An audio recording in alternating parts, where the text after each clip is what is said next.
Welcome to the Real CP Show. I'm your host, CP. And today's topic, the Essence Fest, the attendance was dramatically down. Unfortunately, it's controlled more by non-Black Americans, but Black adjacent hoarders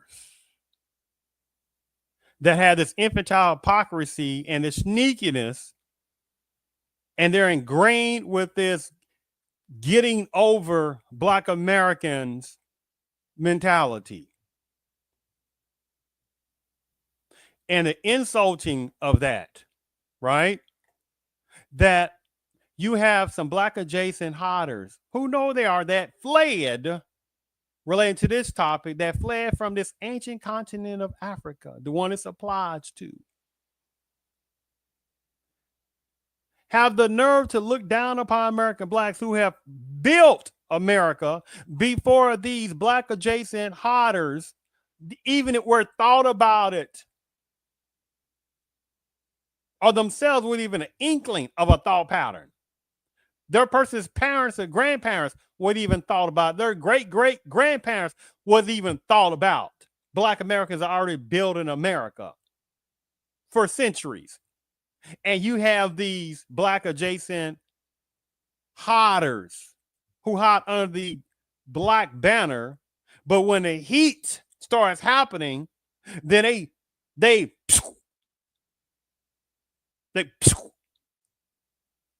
right? They exit real fast. And then it's like, no, I'm no Black American. I am of that particular tribe or that part of Africa, relating to this topic, right? The insulting of that, right?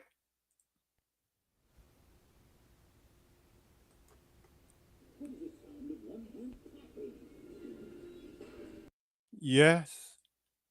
Oh, this is gonna be a good show on this one.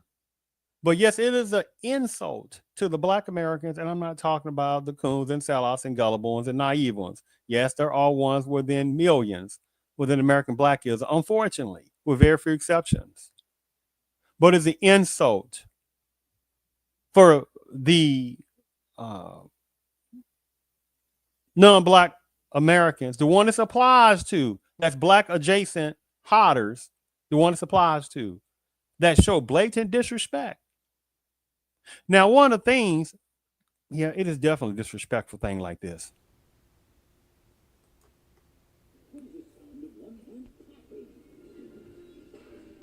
Yes, that's what it is. It's like that.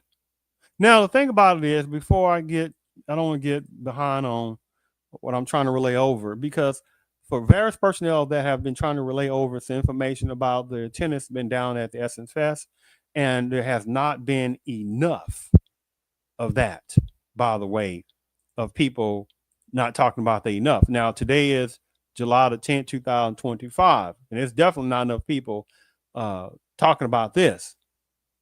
But for me, I wanted to sit there and actually bring up an initial part before it gets kind of, inside all the other different things I want to show. But the one major thing that has still not been or was not shown by various people is what I'm about to show you. Because one of the things is, not only is it the insult where now you have the fleers that fled from various parts of Africa, the one this applies to, because there's some good ones. We know that from Africa.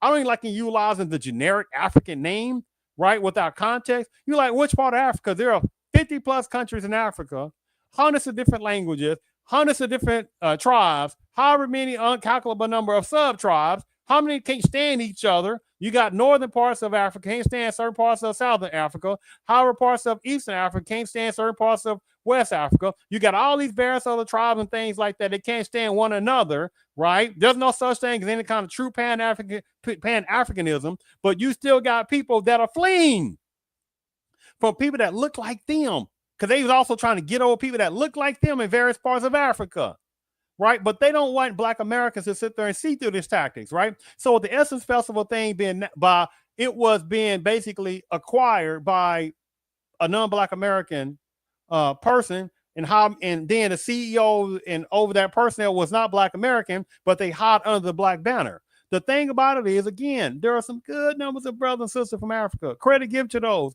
but they also know that there are some coons over there. And the thing about it, for I don't want to get again so diluted in this, because the topic, the dilution of the Essence Festival, which was an insult already in itself, but then you got some Black Jason hodders that had the nerve to insult Black Americans who already built this country already before they even thought of. But before, let me go ahead and start sharing my screen because I think this is going to be a great show. I'm going to try not to make this too long, because one of the major things that has not really been talked about, besides the Black adjacent hodders that acquired the Essence Festival, and the numbers have been going down, right? Disrespectful toward American Blacks who were the progenitors of the of the Essence Festival that was really supposed to be about for Black American women, but that was another whole different topic, because then it's like, where's the Black American males type festival, right? Because if you had that, the empowerment festivals for Black American men at that level, you'd have been having people like, oh my goodness, what are you gonna do for Black women? It's like when Ice Cube was talking about, hey man, this thing for Black American, right? And then you had these Sister of Chaos type members that was on the show talking about, what are you gonna do for Black women, right? And you're like, what are you talking about? Black men, this is Black men, Black American men, and Black American women. We need specific things for Black American women. You said that goes, right? But let me go ahead and share my screen on this, because this is one of the main things that has not been talked about. Who was the personnel entities who was producing the Essence Festival? Yes. That's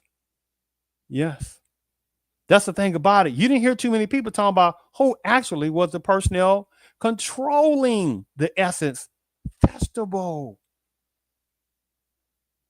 And they weren't no Black Americans, and they weren't no type of Africans. And this is where the powerful part, again, before I show my screen. The festival itself, the Essence Fest Festival in New Orleans, that numbers of people who've been doing podcasts on, etc., which is good they were doing it, but not enough was talking about who actually was producing the show. So let me go ahead and share my screen on this. Give me 1 second. Oh, this is going to be a good show on this one. Now, let me go ahead and share my screen, because again, this is going to be a good little powerful show on this one part of it. Now, this part right here, make sure it's unmuted. Oh, let me get this thing off. Let me take this. Now, for numbers of times, yes, we hear about some people have heard about various people talking about how the Essence Festival, the numbers are down, and that it's been, some people think it's Africanized more and all of those stuff. However, go on that. I'll get to that in a little bit. But the one thing about that has really not been discussed, as you see right here, you see this picture right on top. It says Solomon Group. A lot of people have not heard about this, who was one of the people who produced the Essence Festival. Yes. Let's see about the Solomon Group. Let's see what it says. Essence Festival, 2012 to present. Isn't that over 10 years? I'm sorry, excuse me. 2012 to present. Yeah, 2012.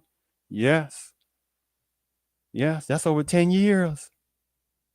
Solomon Group, made for this, one of the big time entities who produced the Essence Festival, and not a lot of people have talked about this. They didn't even know about this. Yes. Since 2012, the Solomon Group has worked closely with Essence to produce its annual Essence Festival, which draws over 500,000 attendees to New Orleans each year. As one of the largest annual events in North America, Essence Festival requires nearly a year of planning. During the day. Oh, sorry. God dang it. Oh, man. During the day. Sorry about that.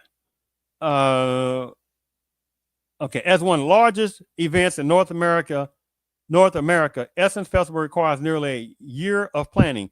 During the day, the Essence Empowerment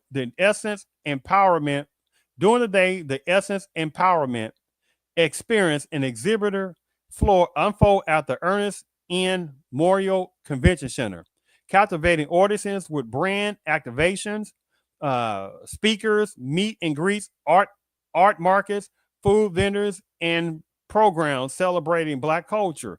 As night falls, the enchantment shifts to Caesars Superdome, where some of the biggest names in entertainment have performed on our stages, including Prince, Beyonce, Nicki Minaj, Donna Ross, Mary J. Blige, Lil Wayne, Lana Rich, and more. In addition to providing the live production, Solomon Group is responsible for executing many aspects of Essence Festival. In addition to providing the live production, Solomon Group is responsible for executing many aspects of Essence Festival, including creative, design planning, production management, technology, design, plus implementation, fabrication, sponsorship, activation, venture management, and logistics. In order to accommodate the registration and annual flow of over 500,000 attendees and VIPs through a single weekend, Solomon Group's technical engineers and event professionals joined forces to develop an innovative approach to credentialing and ticketing. The point I'm getting at with this is that they were major producers, as you heard what I just read on this, right? Since 2012, the Solomon Group has worked closely with Essence to produce its annual Essence Festival. Now, let me stop this. Now, let me go back to, who are the personnel from the Solomon Group? Let's see, how do these personnel look on that, right? Let me sit there and share my screen on this part. So let's see here. Let's see. Now, you see here, before I forget. Now look at this. This is also part of the Solomon Group on that for the person that was listening, because one of the major things that was not talked about besides certain type of Africanized, that some people say Africanized version of the Essence Festival, and some ones having a disdain for the American blacks, right? Who started that. So without that, they would even have a thought pattern of even owning something like that, right? But the thing about it is, one of the major things that has not been talked about is who actually produced the Essence Festival. So as I sit there and showed you about one of the major producers, an innovative team, was a place called the Solomon Group, right? As you see, I'll make sure, you see that. A group on that, right? That I've just read. Now, one of the things about the Solomon Group is, look at this. Our pride, Solomon Group is ardently inclusive and proudly LGBT owned. Oh my goodness. Let me read this again. The Solomon Group is ardently inclusive and proudly LGBT owned. We are certified as a diverse business by the largest business advocacy organization in the world, the National Chamber of Commerce. But at the same time, they tell American blacks to get over the past, right? Right? As part of our daily operations, we rely on our growing network of trusted minority business enterprise, disadvantaged business enterprise, and women business enterprise partners to create unforgettable experiences. So you see already they're getting double and triple type of minority resources, triple digit type of access, right? You see already a growing network of minority business enterprise. They're not talking about obviously just Black Americans, not even a piece of it. And then you got the disadvantaged business enterprise. They got nothing to do with Black Americans. And then you got the piece of resistance, the women business enterprise, right? Because women, they ain't talking about Black women. They talking about women within predominant culture and ones that can sneak under that banner. You see how this goes. But the main thing, you see the Solomon Group, who is the one of the primary producers and technological personnel that produce the Essence Festival and you see what they're about. Is it ardently inclusive and proudly L genus Venus Tion? Boy, I tell you now, right? Sliding under the radar, right? Alternative lifestyle category, sliding under the radar. And this has not been talked about. So, but one of the things I want to go back up to is like, let's go here for where it says our team. Let me make sure you can see that. Make sure you can see this part. Now look at the Solomon Group, because I cannot relate this enough. It needs to be shared. One of the main things that was not talked about, besides, yes, the Africanization or various sections of the Africanization of the Essence Festival. Yes, got that. I'm going to in a few seconds, a few minutes, stuff like that. And I close the show because I got some very powerful things that really has not been talked about on various other podcasts. You know, still not enough talking about this. But one of the major things that you see on this screen is the Solomon Group. It across the board, you can sit there and look at however different people that's talking about the Essence Festival and the numbers that are down, and you won't see many people talking about this part, which is the Solomon Group, who is the main type of personnel who produced the Essence Festival, and they're not Black Americans either. As I just read you, they said they were ardently about L-ness, G-ness, B-ness, T-ness. You see how that goes. So Black Americans just keep being the laughing stock collectively. People keep using Black Americans. Oh, those dumb Negroes. They still haven't caught on. Even though Black Americans are some of the most openest people ever in America. But millions of Black Americans continue to be used by people. And millions of American Blacks are not checkmating people who are disrespecting Black Americans. Right? But let's go ahead. Solomon Group. Right? Our team. Oh my. Ooh. They look like Black Americans. You? Uh-huh. Look at that. Look at the names. Look at the names. People of color, minorities. That's why that word is atrocious. The way it's used, it is dilution tactic to say people of color, minorities, community colors, disenfranchising. You got people laughing at Black folks saying, y'all stupid Negroes. You allow people to dilute you. This is considered, look at this guy's name. He would be considered a people of color, a minority. Right? Stephen Fink. I mean, anyway, whatever his personnel. Now look at this. He would be considered a people of color minority. Right? No telling, because those last names here kind of, you don't know. But look at this. You see the names. Look at this. Got one. Oh, got a minority. That kind of minority. Look at this. Oh, got to put a token in there on that one. Look at this. Look at this. Another minority. Right? Another minority version sliding under the banner. Another one. Another minority woman version. Look at this. Oh, super minority, right? Another minority guy. Another minority type guy. Oh, definitely not Black American guy. Could be not. That's three of them right there. Huh? Look at that. Minority woman.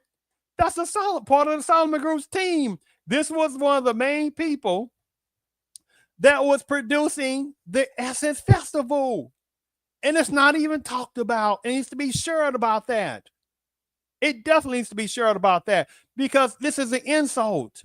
Because, you know, L-ness, G-ness, B-ness, Q-ness, Q-ness, the great James Baldwin, for people who know, some people know who don't know, because remember, Black Americans are not supposed to have any kind of culture history. I can't stand when I hear something about Black Americans act like talking about Black Americans ain't got no freaking history. That means they don't know the history. And then you got people that are fleeing and don't know anything about Black Americans' history, right? Run away from people that look like them or whatever place. Some of them don't even know their own culture's history. Being America, Black Americans, again, have some of the most powerful history in this country.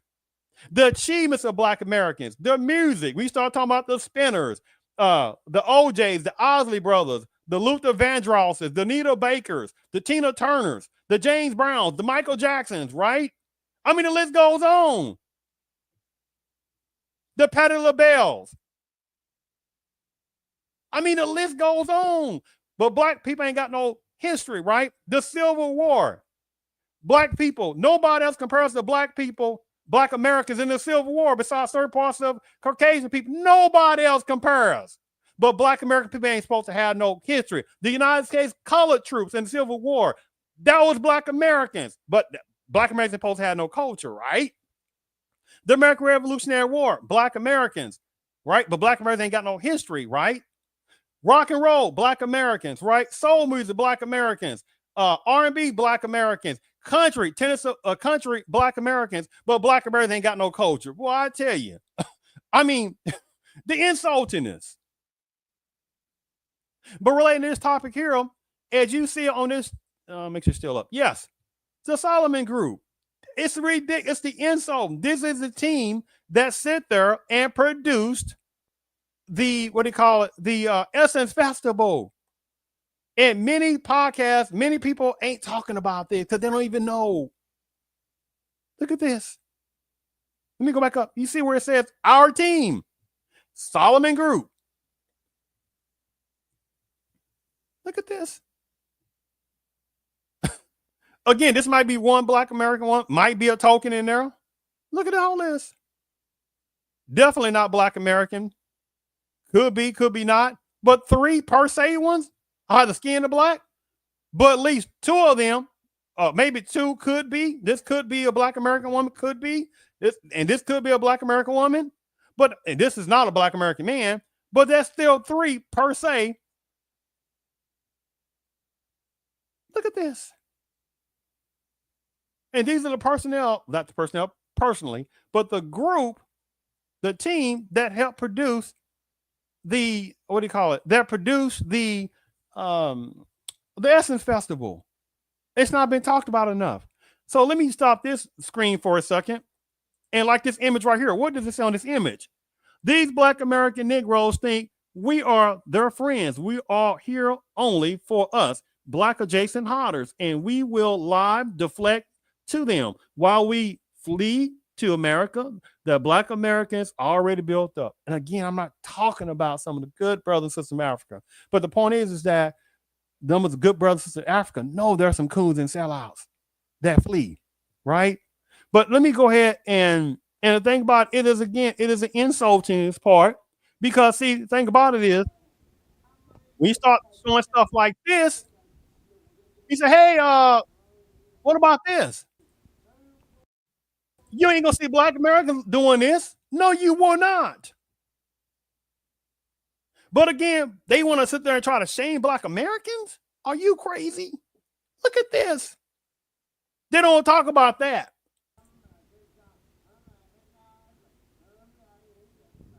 Oh no, they don't want to talk about this, but they want to sit there and get mad and try to flee the great continent of Africa, the great continent of Africa, ancient Africa, right? And try to talk about black Americans. You ain't got no history, y'all lazy Negroes. Look at this. He's in whatever part of Africa he's from. They don't want people to see stuff like this. Yes, but black American people are lazy, right? Let me go ahead and share my screen because I'm kind of falling behind, because it's gonna be also a lot of good stuff. Also a lot of good stuff. So let me try to speed this up a little bit more. On that, I'm gonna speed this up on this. So Solomon Garage showed that the truth about Essence. Now I'm trying to see what I want to show. Okay, here we go. Let me go ahead and start with this. Let me go start with this main particular person, right? All right, main person. Oh, man, that's not what I want to do right now. Nope, I don't want to get that one first. That's a good one, but I don't want to show that one yet. I do not want to show that one. That's a great one too to show, but I don't want to show that one yet. Not quite yet. Oh, let me hurry up. So let me try to hurry up here. Let me share my screen here. Oh, some good stuff here. Several videos. You know what? First, let me just play this one first. Let me get this video out the way. So several. Okay, let me get this quick one out the way first, and watch the switch. Sure, it makes you can see this, and watch the switchery. Watch the switchery, because they'll sit there and use black males in certain types of main media, and know darn well Black Essence Festival had nothing to do with basically Black American men. It was for Black American women primarily. But let me go ahead and play this part. But there's a powerful, because I'm about to start it up now. Directly from Essence Fest for the first time since it acknowledged ticket sales are down this year. Chris Welty uncovers some vendors are also opting out.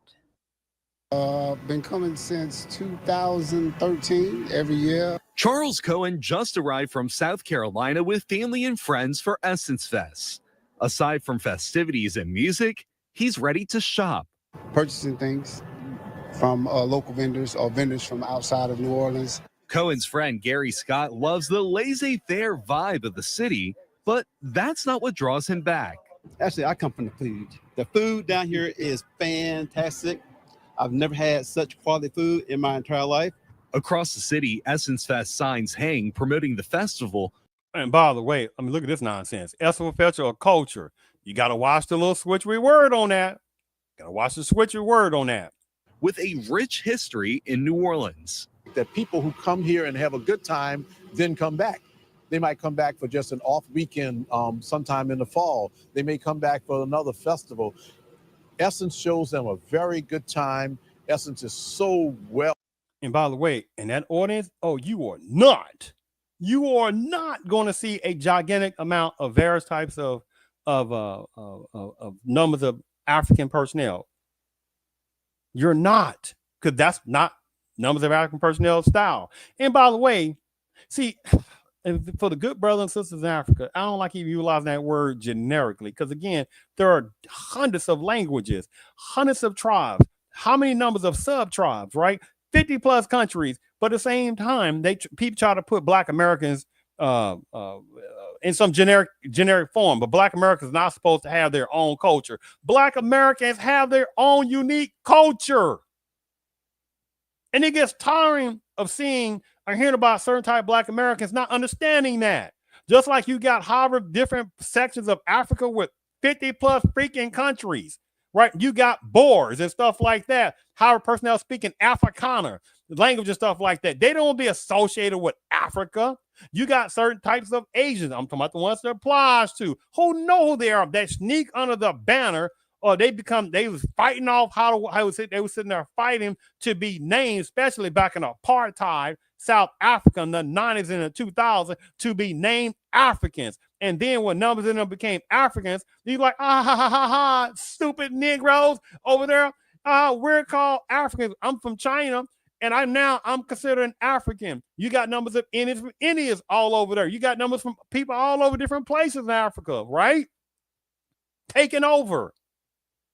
But you got people from certain parts of Africa fleeing to America, the one supplies to, but looking down upon Black Americans. Are they crazy? You see this little stupid tactic, right? And the numbers, the main 4 to 5 different personnel from Africa. And again, I don't like utilizing genericalities. You like, when did the word Africa come to existence? That's a whole different topic, right? But the top 5 in general: Nigeria, Ghana, Kenya, I think Eritrea, Somalia. Within that part, you can throw in some Ethiopians in there too. But those are the main 5 or 6: Nigeria, Ghana, Kenya, Somalia, Ethiopia. Now, what about I said? Wait a minute. Nigeria, Ghana, Kenya, Somalia, Ethiopia. Oh, and I think Eritrea. Excuse me. I think that's around the 5 or 6. Excuse me on that. But you look at the totalness of populations, percentage-wise, they are minute. Nigerians make up a smatter, I think, less than 1%. You add in numbers of Kenyans and Ghanaians and Ethiopians and Eritreans, less than 1%. The ones that apply, so I'm talking about some good ones, I'm talking about the ones that are not good. So their percentages for 5 or 6 of those groups are minuscule in America. Maybe less than 1%, maybe barely 1%. And Black Americans specifically, 12 to 13%. And you got people trying to insult Black Americans? Do you sound crazy? Man, Black Americans about to get on ball and start roasting people and checkmating people on this insult. But the point I'm getting at, in this crowd, you're not going to find a lot of numbers of African personnel in this crowd. It's not going to happen. Well put together by those who are associated with Essence itself, and the city does a great job. Essence Fest acknowledges ticket sales are down this year, citing a variety of reasons. But I think there's a lot happening in our world, just in general, that's impacting people deciding to go. Starting up right here. That name is not Black American. Not even maybe kind of sort of. Because names, yeah, sometimes variables in names that's Black American, lineage based. When I say Black American, I'm talking about lineage based. Mama side, daddy side, where it goes back at least to the 1800s in however direction, either way, primarily Black Americans. It ain't that even complex. Black American lineage goes back to the 1800s, mom side, dad side. It ain't that difficult. It ain't that difficult on that. And the certain names that mixed in stuff like that through certain parts of Black American, most of the time you can kind of tell a look, the way to talk and stuff like that. Oh, you know, it's primarily Black Americans. This person right here is not Black American. I looked that person up, that last name Tubman, which is kind of wild because you're like, oh, that can kind of be like Black American stuff like that, right? On that. But no, that's not Black American. You look her up, she's not Black American. That last name is definitely not Black American, right? See how this goes, right? But you best believe Black Americans, Black Americans ain't gonna go to African places and try to go grab up some magazine or something like that that's not really doing too good. They ain't gonna let you grab it up. They ain't gonna happen. Go places or not. Barcode Tubman's And the city does a great job. Essence Fest acknowledges ticket sales are down this year, citing a variety of reasons. But I think there's a lot happening in our world, just in general, that's impacting people deciding to go places or not. Barcode Tubman Zawalo, Essence Chief Community Officer, says some vendors are also opting out this year. Essence maintains it supports 300 local businesses, and the fest generates a multi-million-dollar economic impact. And I think we just want to make sure that in spite of what we're all navigating, that people come and have an amazing time, because I think it's interesting times just for all of us right now.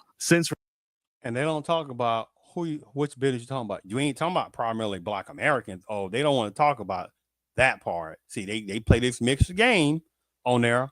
How many Black adjacent hodders underneath that banner they say supposedly support? Watch the game. It's releasing the full lineup. Essence says they're seeing strong engagement. Cohen, an Essence Pro, offers this advice for first-timers. It's going to be a lot of people. I'm not gonna play all that. They sometimes put Black folks in there to be tokens in there. But let me look at some of these comments. I was going to even do this. Let me see here. We're trying to because vendors are opting out because they are getting ripped off. They aren't able to turn a profit with the crazy fees they're charging. And the news conveniently didn't interview any vendors. The first thing I said was, oh, that wig is terrible. Only to see I wasn't the only one who had the same thought. What your caption is: several vendors opt out of Essence Fest, but you don't interview any of them or even mention why they're opting out. So let me stop that because I don't really even play that because that's really the primary person that you heard talking on this with that name and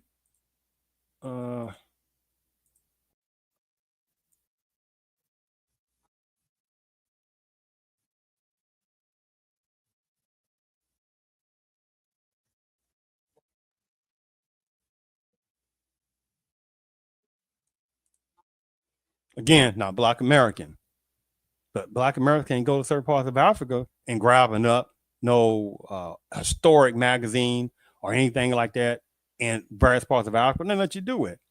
And it's an insult to sit there and try to put African personnel in a box when it's over 50 plus speaking countries, hundreds of different languages and hundreds of different tribes and uncalculable number of sub tribes, right?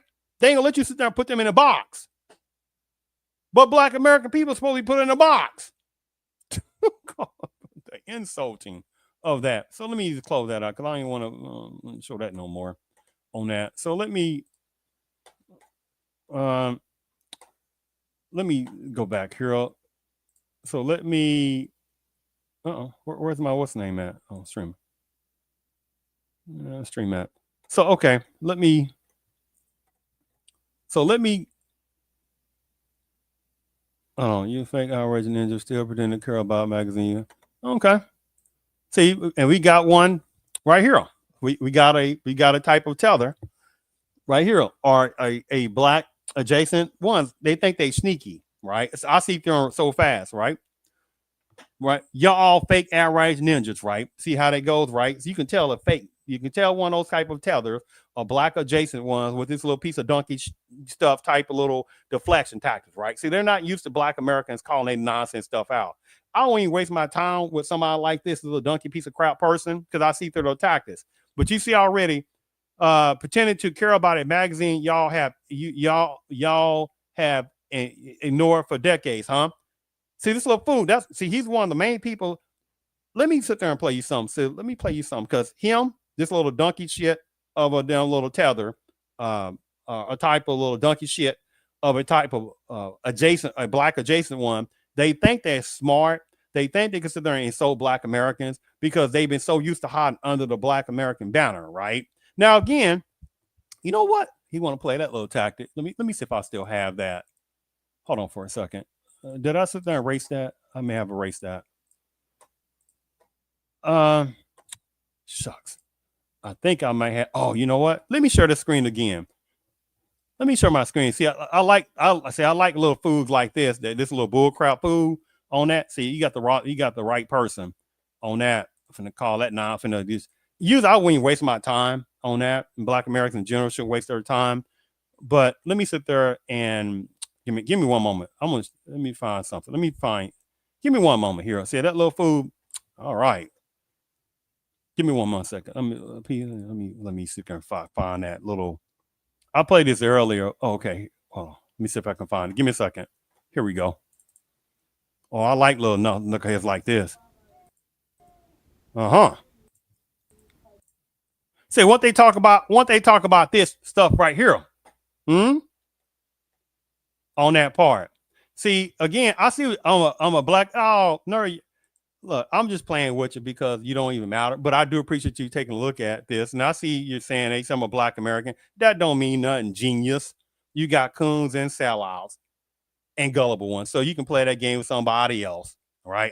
I know your kind very much. That means nothing because there are a lot of tethers and some hidden ones and stuff like that try to play under the black American. And there are coons and sellout and stuff like that. The names go a long time about coons and sellout. So you're not fooling nobody, but But the point is that, see, again, you won't talk about even with the coons and black Americans, right? You don't want to talk about them. So I don't think you're black American. I think you are either a teller or ones that hide under the banner black, or I think you're just a sellout coon, black American version ones. So it don't matter either way. I'm just playing with and stuff like that. But you know what? Let me go ahead because I'm not going to do that. Let me go ahead and get back to the point on that because that tells me just like certain tethers and like certain type of coon black American versions that don't know history. Because if they knew history, then they'll sit there and know why Essence was like that, right? What happened, right? Availability purchase. All right, let's see here. Let's see what this coon type person was talking about. Essence was availability purchase. If y'all care so much, why didn't you post? See, that's why I say he's not black American. Have a black American, but he's not black American. He's a coon. He's a coon person from Africa version or something like that because he's just talking nonsense. See, I can see through him and they say stuff because if he's a coon American black, I wouldn't even waste my time on him in the first place because I read through ones like that because they're useless and stuff like that because they come a dime a dozen. But most likely he's not a black American. He's basically a he's a coon either way. So let me go back to that. So I'm not wasting my time with that conversation because if he was a black American, it already says if he was a true black American man, then he wouldn't know why and what happened. So I know he's not a black American because they lie. The tethers and the black adjacent ones, they lie and stuff like that. So I already know already. So I'm not going to waste my time with that because I already know what kind of person you are in the first place. So you don't even matter like that anymore. So let me go back to the real conversation on that, because that tells me enough. You have no clue about either real Black American history or you're a tether. So let me continue what I was doing. So let me go ahead and share my screen on that. Let me go ahead and share my screen. Let me get back what I was doing. Let me go back here. Share screen. Oh, the tethers, boy, are the black coons. Oh, they so easily see through. So let me go back here, right? Because I want you to understand something. Now, keep in mind what that little coon sellout said, or the little black adjacent said. So let's go back here. See, I'm getting to some good stuff now. Now, for that little coon sellout on that, right? So he's. Oh yeah, okay, Tether, I got you. Yeah. You go to different places, man. Let me ignore you. I ain't even worried about you, man. You're not even important to me. Let me just get you out of here, because you're not even important no more. I'm not going to waste my time. Sorry about that, y'all, because I know those kind very much, and they just go all over the place. So right here, I'll share my screen. Who is Richard Lou Dennis? Meet the serial entrepreneur behind Shea Butter, who went on to own Essence, right? See the picture? Sometimes you won't be able to tell you maybe Black American. Most times you probably know you can't really tell. That's the purpose. Now, if one were to walk down the street, if one were to walk down the hair care aisle on any major big box where there is a high chance Shea Moisture, I want you to keep that in mind, especially with that little coon Black American version or the tether that person was, or Black adjacent, a little hotter. They are very sneaky, because I know them very well. They sit there and try to make people riled up, and they got the wrong person. That person's donkey stuff to me. So, because keep in mind, because some of the comments I wasn't going to show, waste your time on that. Somebody did this for a purpose, because they kept talking about how, Black Americans. Well, if it was all that, why didn't they buy it? Oh, see, that's trickery based knowledge. That's trickery based conversation, right? Because that tells me again, either they don't know Black American history, they're a coon Black American and don't know why, because it's very common sense what happened and stuff like that, or they are tether version or a type of Black adjacent ones who hide under the Black banner but try to rile people up with some nonsense. I ain't buying that game. But I do want to sit there and show you this, because keep this in mind. Shea Butter. There's a high chance the Shea Butter would be on the shelves with products like shampoos, conditioners, and oils. The natural hair care line has been serving Black and brown. See the game on that. Black and brown for years. But did you know the brain behind the massive beauty and hairline is Liberian born Richard Lou Dennis, right?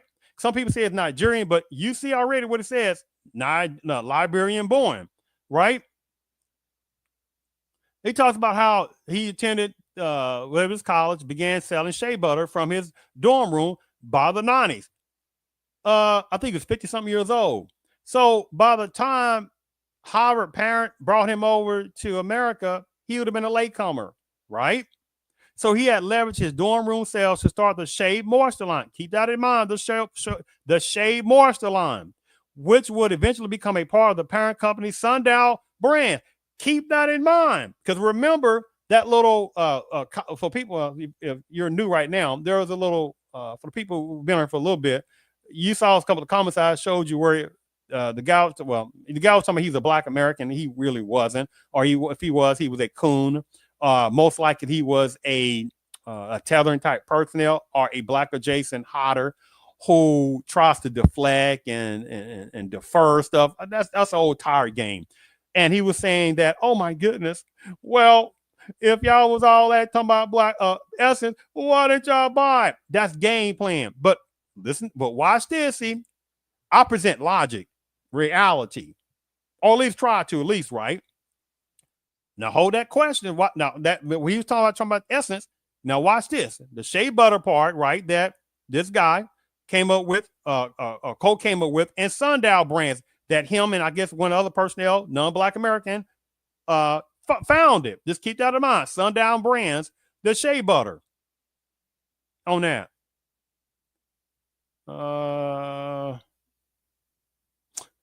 Richard Lou Dennis pays it forward. Richard Lou Dennis, with his deep-rooted connection to the community and strong business acumen, transformed Sundial Brands into a game changer in the hair care industry, catching the attention of, keep this in lock, what's it, Unilever.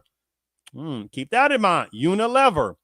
The Afrotech report on the deal revealed that Dennis sold the company for a staggering $1.6 billion.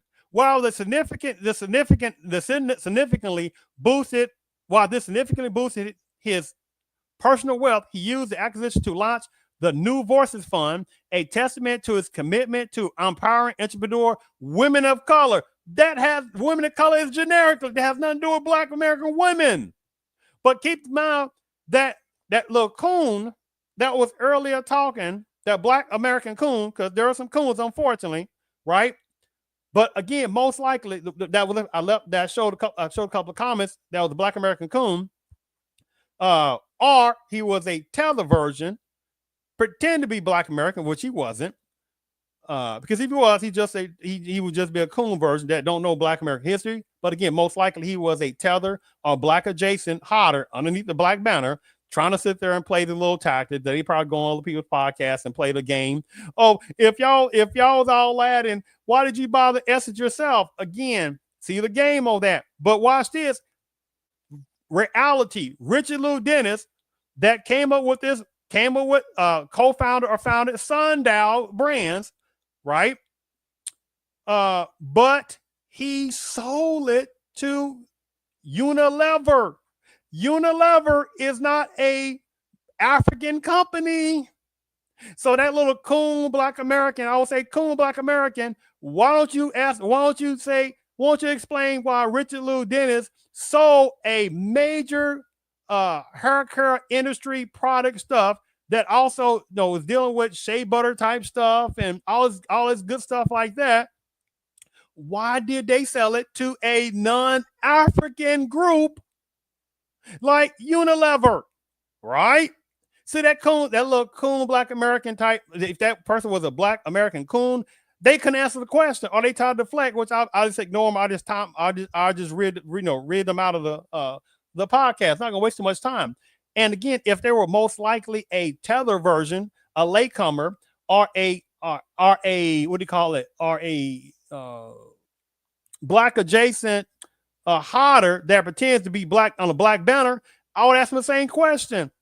Since he kept talking about, oh my goodness, Essence, y'all talking about Essence Festival and all stuff like that, and how it's been diluted down and stuff like that. Why didn't y'all buy it? My question again, Richard Lou Dennis, Liberian born, came over here later on. I think his mom brought him over, whoever, later on, that they were trying to escape civil wars that was going on in Liberia because they couldn't make it doing stuff in Liberia, right? I'm not talking about some of the good brothers and sisters over there and stuff like that. But I'm saying to you, Sundial Brands that had a major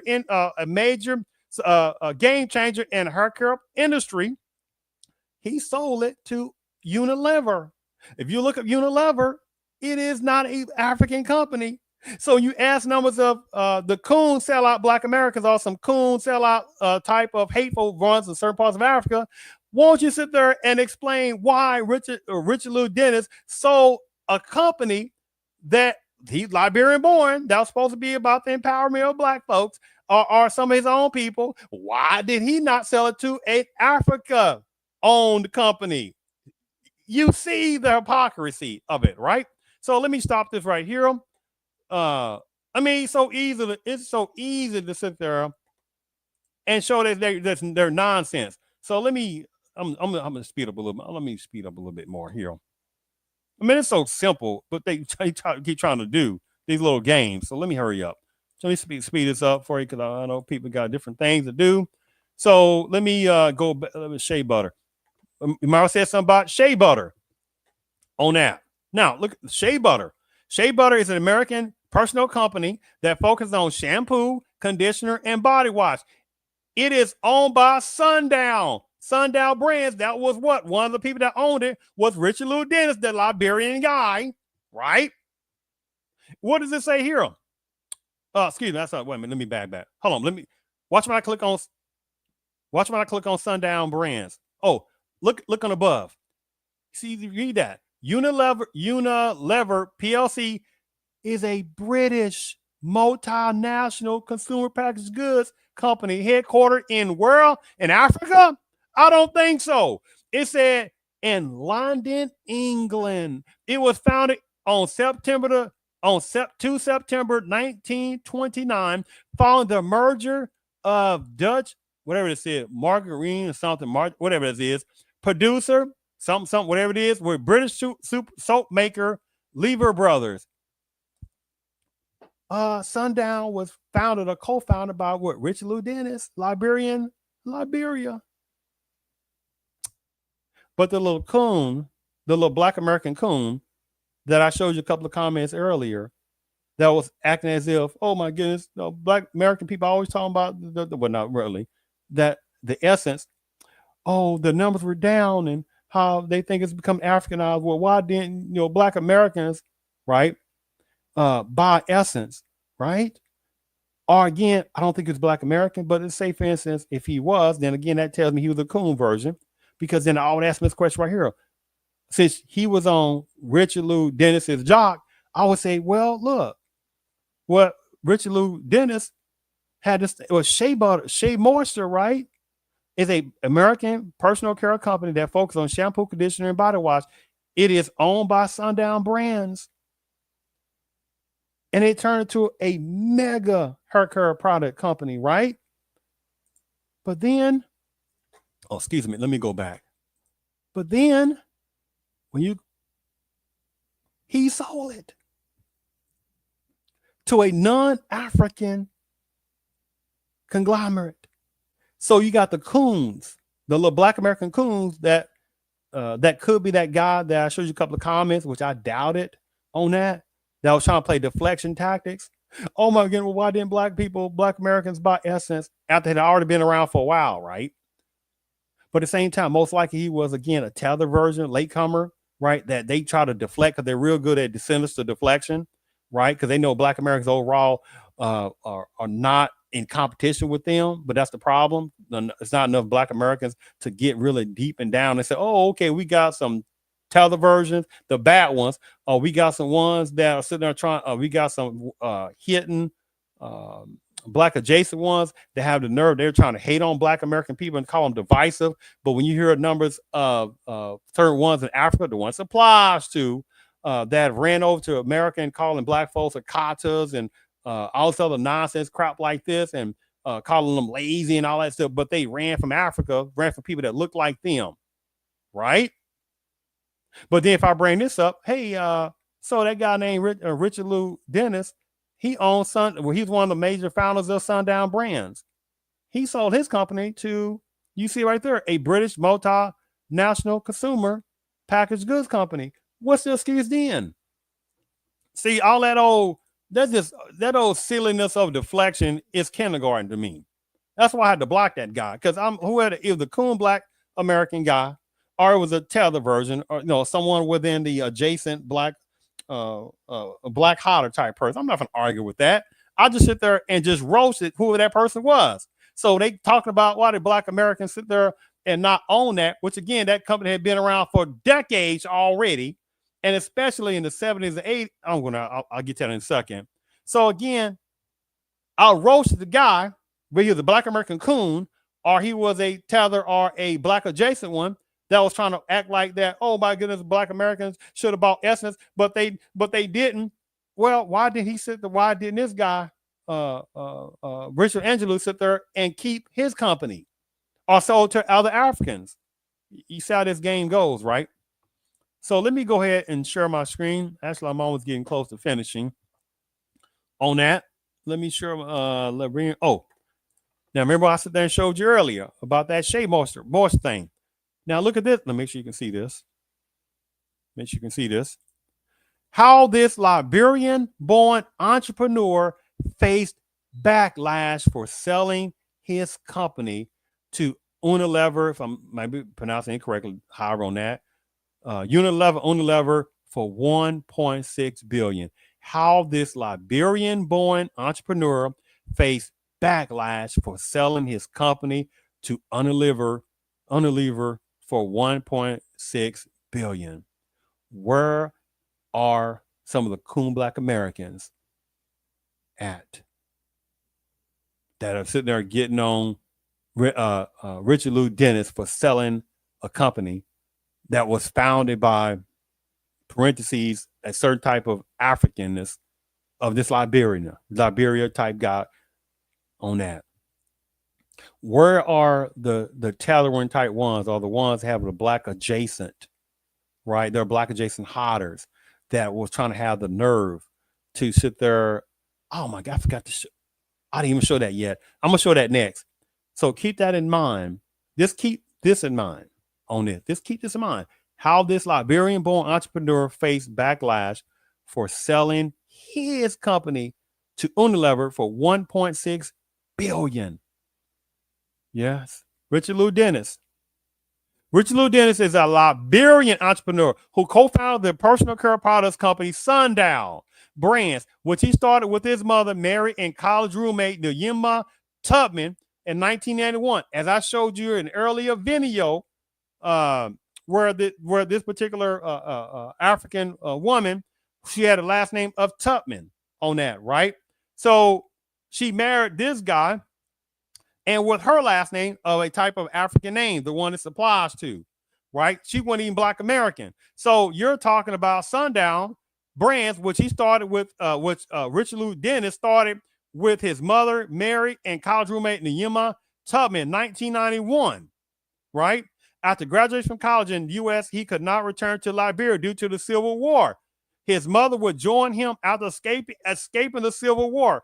Unable to return home, he teamed up with his college roommate, Nyima Tubman, to make soaps and other natural products. He had recipes from his Sierra Leone grandmother, Sophie Tucker, who made soaps with shea butter and salves. But he sold the company. Bam. This already roasts some of the Black American coons, which is not going to be that many. It is more going to be toward more of various types of televersions who fled. The mom and daddy both fled, got away from people that look like them instead of fixing things in that person's homeland, right? You see, that person's embarrassed. So Black American people who sit there built America right before many people were even born or thought about. So they're jealous. They had to flee from that person's country of an ancient continent and some other places. But we're sticking to this topic today, since the owners of the Essence Fest and things like that were within parts of Africa, right? They came from Africa, the sections of Africa. So that's all I'm sticking to that part.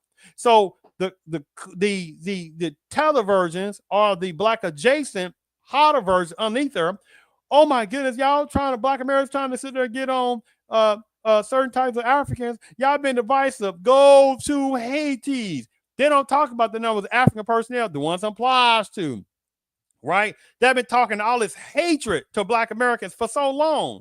Now when Black American personnel are doing their Pacific lineage base, right? So you got some televersions or some Black adjacent ones that can't slot under the Black banner easy, like Nanny Man calling Black American people divisive. I mean, get the out of here with that for the ones who know they are, right? That's sinister. That's disgusting. But the point I'm making, those same type ones who were sitting there getting on Black Americans talking about, oh my goodness, why didn't y'all buy Essence? Again, that tells me they have no clue about Black American history and the political hatred toward Black American people and the venture capitalists that would not give anything to Black Americans, but they would give all kind of resources to certain parts of Anglo-Americanists and certain other immigrantist group. And all, I mean, the list goes on, right? But the same people, I would say, explain how this Liberian-born African personnel, who his mama got away from Civil War type stuff, but Black American people are supposed to be getting over the past, right? So she got away from Liberia, right? Brought Richard Lou Dennis to America. He went to the college, right? Again, possibly slide under the Black banner, right? Not because he's Black American, because he's not.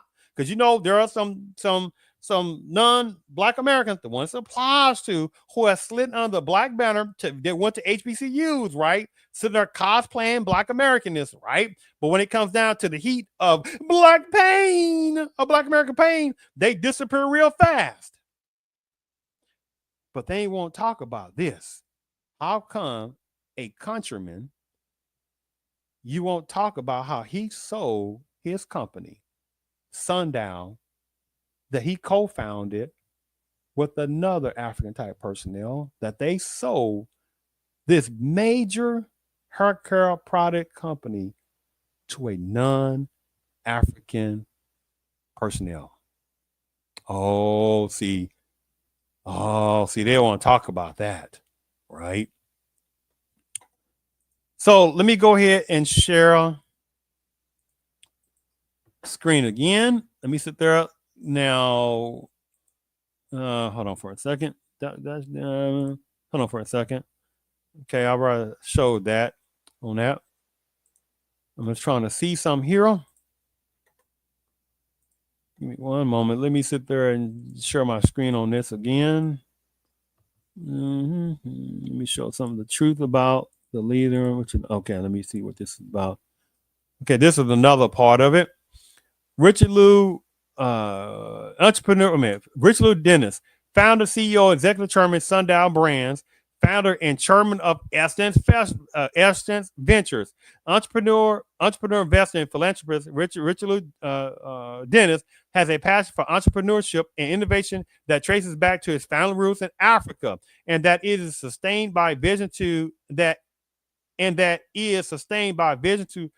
fill unmet consumer needs. As the founder, CEO, and executive chairman of Sundown Brands, his passion has resulted in a 27-year-old family-founded, run, and operated manufacturing company success as a maker of top hair, natural bar soap, and bath and body brands. Look at this part again. As the founder, CEO, executive chairman, and executive chairman of Sundown Brands, his passion has resulted in the 27-year-old family-founded, run, and operated manufacturing company success as a maker of top hair, natural bar, soap, and bath and body brands. In 1991, upon graduating from this particular college, he partnered with his roommate to address specific skin hair care that had been traditionally ignored by mass market skin care company. He took Black Americans, not because they're from Africa. Drawing from deeply founded traditions, Richard Lou incorporated 4 generations recipe. What the hell they get 4 generations recipe? They talking about not in Black America, because he wasn't even in America like that. He would be a newcomer on that. You see, he went to school, graduated college for 1991, so he was a newcomer.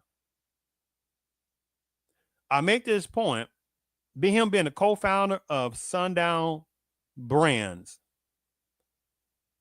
with the landmark, watch this is the whole point too, with the landmark acquisition of Sundown Brands by Unilever. Richard Lou negotiated the largest natural personal care deal ever in the U.S. Let me read this. With their landmark acquisition of Sundown Brands that he co-founded, they're from Liberia, with his other African counterpart, right? They sold Sundown Brands to a non-African entity, Unilever, out over there in England somewhere.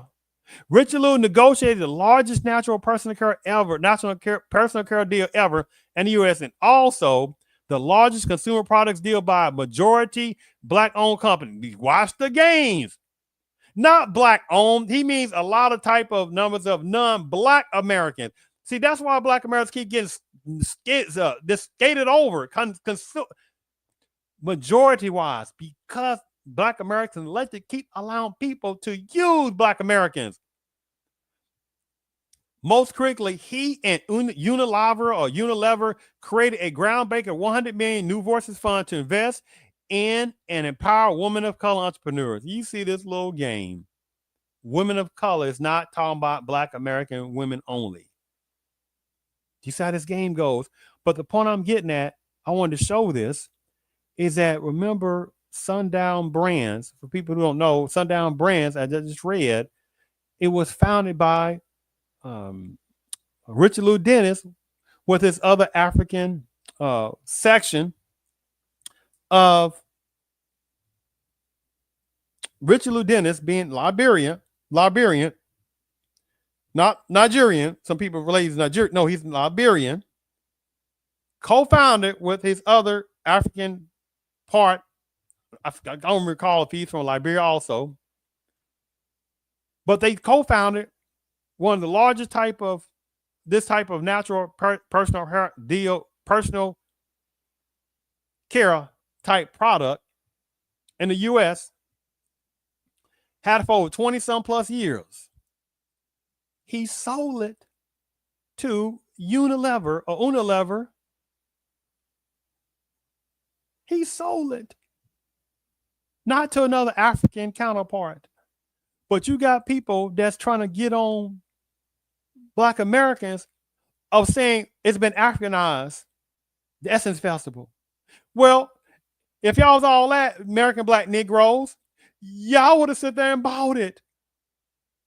You see how that goes, right? The little sinister ass nonsensical donkey shit, playing games like that. But they won't talk about how's it that Richard Lou Dennis is Liberian and his other African counterpart person, I don't remember if he was from Liberia too, but they co-founded Sundown Brands, and they sold it to a non-Black, non-African entity with its headquarters overseas. Boy, they don't get the out of here with that hypocrisy. You see the games of this, right? So let me sit there. Let me get back for the personnel. Oh, right here. Remember I showed you about the Unilever on this? This is Unilever. Our international leadership team drives our company, guides, and strategy, and leads our people. Learn more about Unilever leadership executive and the board of directors.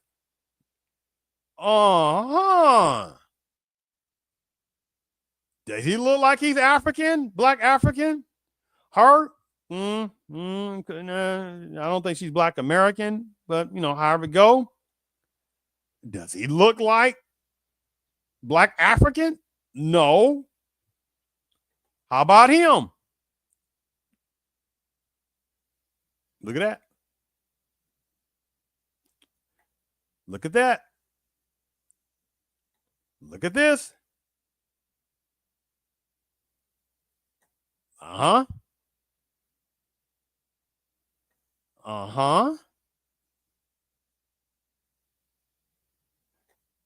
And this is the company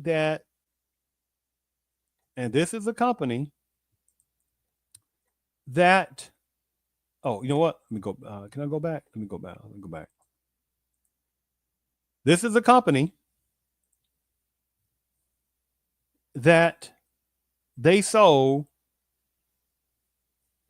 that major Sundown brand, major hair care products brand, right? He being Liberian and his other African counterpart that might have been Liberian, maybe somebody else, they sold the Sundown brand to a non-African company, this right here, right? You see the executive team right here? Besides this one right here, which, I don't think she's Black American. I highly doubt it very much. But look at the other ones. This is who he sold his Sundown company that was supposed to be about what? Black empowerment, right? And he sold his company that he co-founded to a non-African entity. You see the hypocrisy of this. But at the same time, so I'm almost finished. Remember I said right here, Shea Moisturizer was one of the things too. Shea Moisture is an American personal care company that focuses on shampoo, conditioner, and body wash. It is owned by Sundown. Remember what I just showed you. Sundown Brands was co-founded by Liberian Richard Lou Dennis and co-founded with his other, I don't know if he's a Liberian too, or someone over whatever particular Africa that he came from. But they founded Sundown Brands, and when you put the little thing over the Sundown Brands, what does it say? Unilever is a British multinational consumer packaged goods company headquartered in London, England. Man, if Black Americans, man, I'll be utilizing this real fast and call out the hypocrisy. He didn't sell his company to an African company in Africa. He didn't ask to see, hey, any Black Americans, how about a conglomeration to get together and I'm going to sell it to Black Americans. You see the hypocrisy. Now I want you to keep this in mind. I want you to keep this picture of the owner Unilever about a British multinational consumer packaged goods company that was sold by Richard Lou Dennis, the Liberian person where his mama got away to America, where he was able to go to school, right? Now, he was able to go under the black banner, which numbers of them do, or what? Because just like many of them some of them go to HBCUs and they slide under, not because they're African, they slide under the black banner. But Black Americans can't go over to various parts of Africa and slide under an African banner. We'd be like, hey, no, we're brothers and sisters. I might be Black in America, but I'm African. They'd be like, no, you're not. Like that. You see how that game goes. You know, Black Americans have their own unique culture. But I want you to keep this in mind. Unilever, you see this. British multinational consumer package. Keep that in mind. So let me go ahead and play, because I want to play one of the last couple of videos I'm going to show on that. Some of the last ones I'm going to show.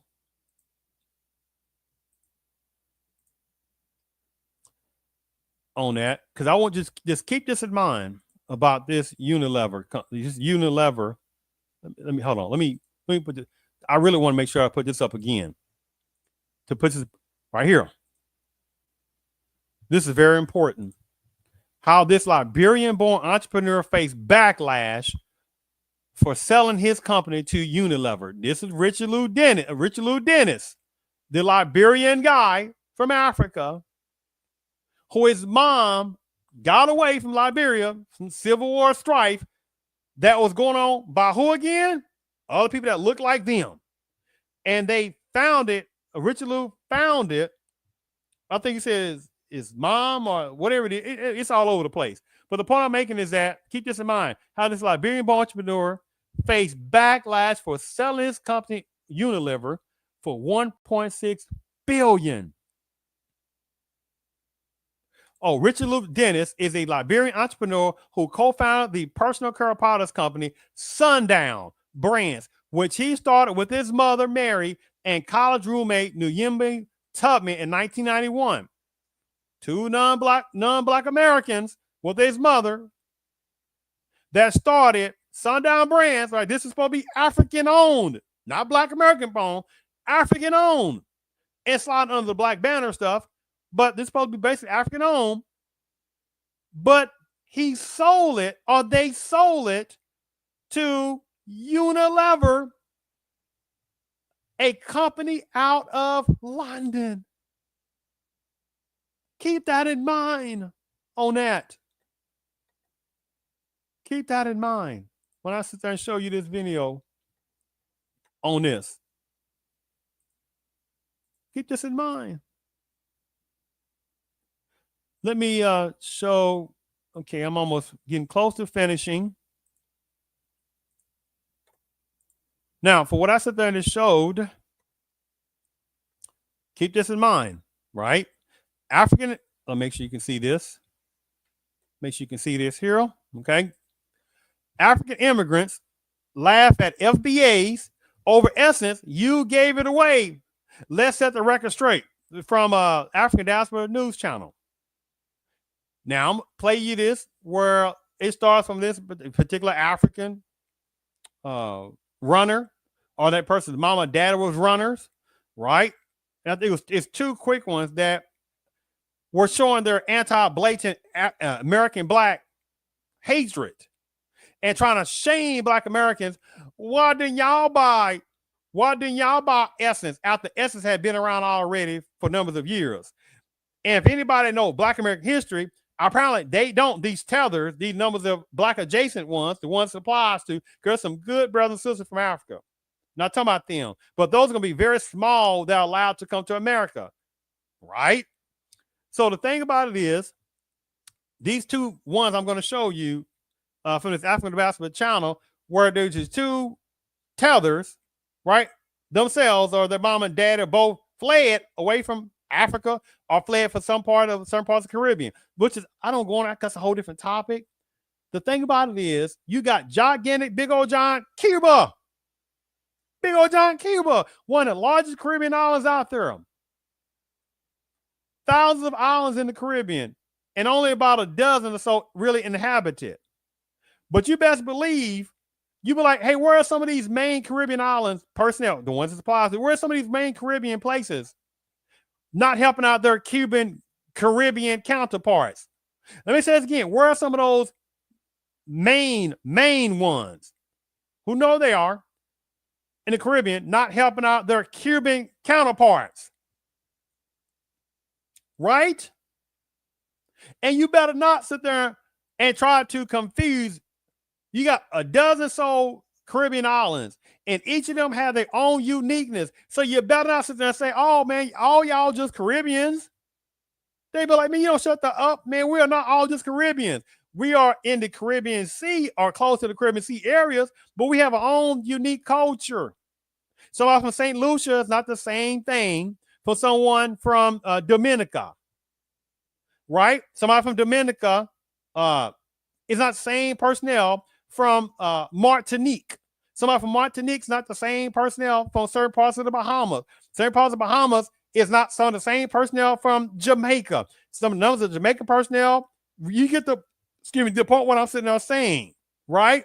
But something about black Americans are divisive when they want to sit there and make sure that they are delineate from tether type people or people that are sitting there trying to hide under the black banner, and they call black Americans divisive, while at the same time you got various parts of the Caribbean, like, don't call us the Caribbeans in general. We may be in the Caribbean area, but we have our own unique culture. Don't sit there in Africa.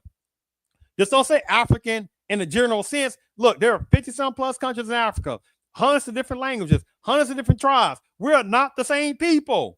But at the same time, you got ones that allowed us to flee over to America, the ones it applies to, not some of the good brothers and sisters, but some of the fake ones who allowed most to come to America, right? And get these business resources. Oh, they think they sneaky. They know they get business resources. They know they sit there and get food stamps. They know they sit there and get welfare. They know they get all kind of monetary resources. Oh, yes, they damn do. They don't come over here with nothing. They don't come over with nothing.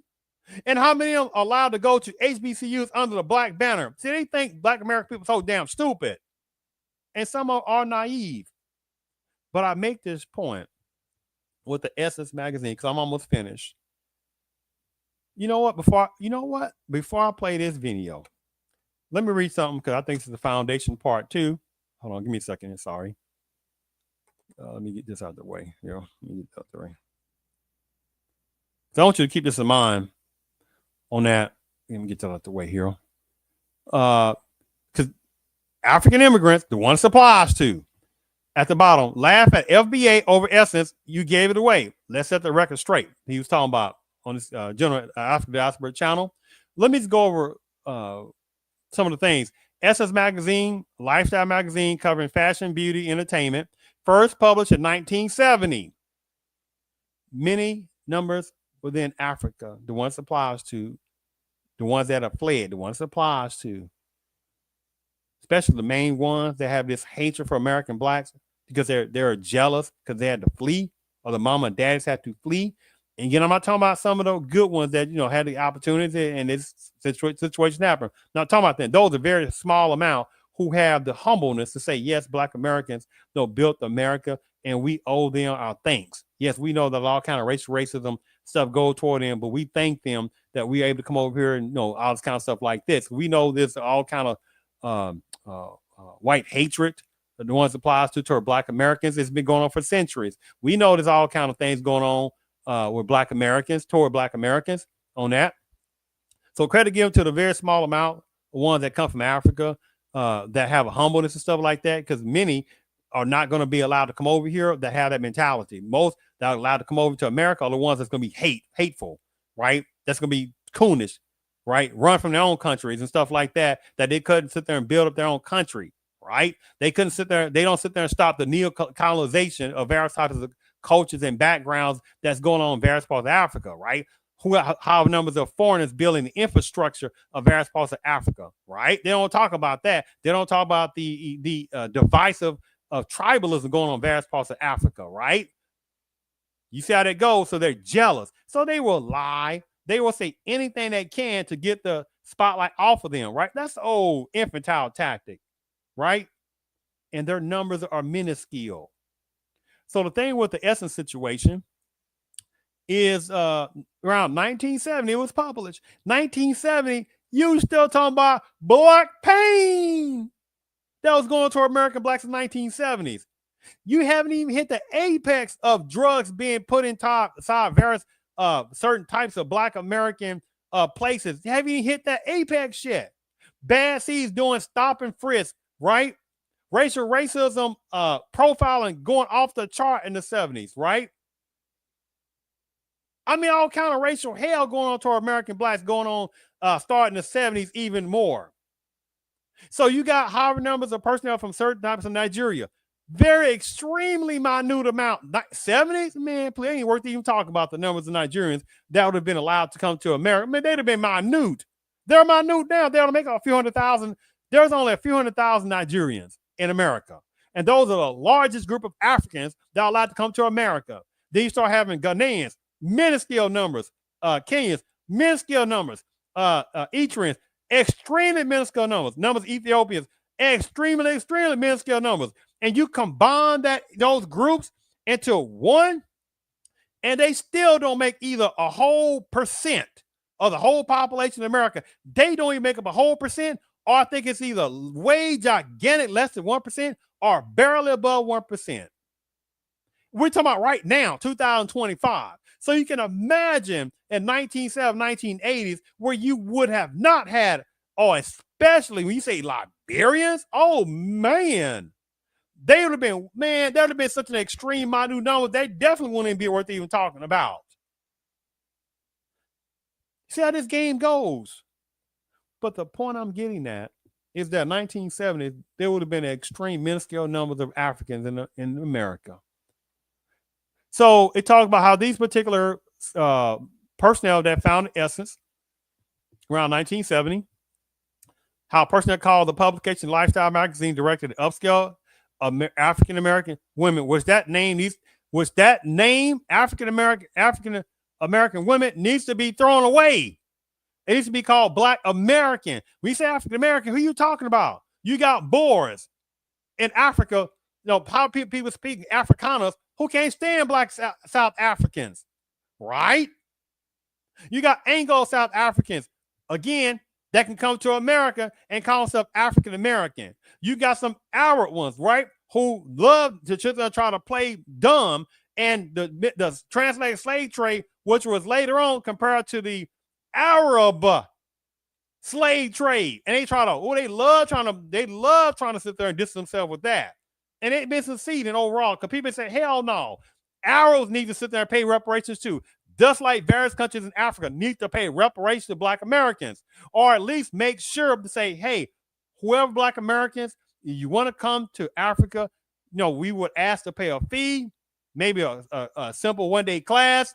About a week later, you will get your citizenship. Not try to make you go through hoops, not try to play the Harvard large amount of higher fees and stuff like that. That's not doing it. Right? The point I'm making is that when we say African American, that is an archaic, that should be an outdated word. It's Black Americans, right?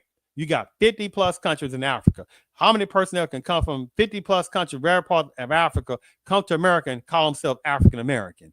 But then when it's time to sit there and feel black pain of hate toward Black Americans, then no, I'm from that part of Africa. No, I'm from that part of the Caribbean. You see how that game go. It is disgusting. It's disgusting, it's infantile, and it's sinister. Right? So the thing about it talks about how in 2000, so from 1970 to about 2000, they said Time Inc., Time Magazine, people who know what it is. The crazy part about it, you have numbers of personnel from certain parts of Africa, they've even heard of Time and some other people, right? They purchased 49% of Essence Communications Inc. In 2005, Time Inc. made a deal with Essence Communications to purchase the remaining 51%. Now, at that time frame, you're talking about they had already from 1970 to 2000, right? 30 years is a long time to be in the magazine business. Many places have already been bankrupt, fell off, been acquired, and stuff like that. And from the 1970s, you're still talking about the Black folks had to sit there and get in the grind to sit there and try to get some kind of capitalness compared to other various cultures and backgrounds who are given resources, who know they are. And especially in the 21st century of major immigrationists, how many come over to America and are getting business loans, business grants, free scholarships, in-state tuition, food stamps. You get the point. Housing assistance. The list goes on, but they'll tell Black Americans, y'all lazy. After Black Americans ought to built the damn country. Who the hell is lazy then? Right? So 30-some years in past, the struggle is with, hey, subscriber to situations like that, money, right? Situations going on still, Black American pain going on, right? Because you still got all this stuff going on toward Black Americans and resources still very small and stuff like that. Right? So it got to that point where it's like people are like, hey, what can we do? Because we can't sustain this situation on that. And here's the insulting part. Remember, this is supposed to be for Black American women. Right? And here it is. I'll probably forget. So in 2000, 49% went to Essence Communication. 2005, Tom made a deal with Essence Communication to purchase the remaining 51%. The deal placed the ownership of a 34-year-old Essence magazine, one of the U.S. leading magazines for women of color. See, this is why I can't stand that generic word. It is a deplorable generic word that dilutes down specifically Black Americans, right? See, again, you ain't gonna go to Africa and just dilute them down to say, hey man, y'all don't need 50 plus countries and 50, however different ass names. Just say African. End of story. They'd be like, who the hell do you think you are? You don't tell us. You don't name us. You're like, well, I mean, damn. I mean, so nobody had, it's hundreds of different languages, hundreds of different languages, hundreds of different tribes. Just stop, get rid of that stuff. Just say you're all Africans now. End of story. May they be like, you don't get the hell out of our faces. But Black Americans are told, you got to put themselves inside generic people of color, communities of color, marginalized people, right? You said not, and it's like, unfortunately, there are millions of people who don't even see this damn game.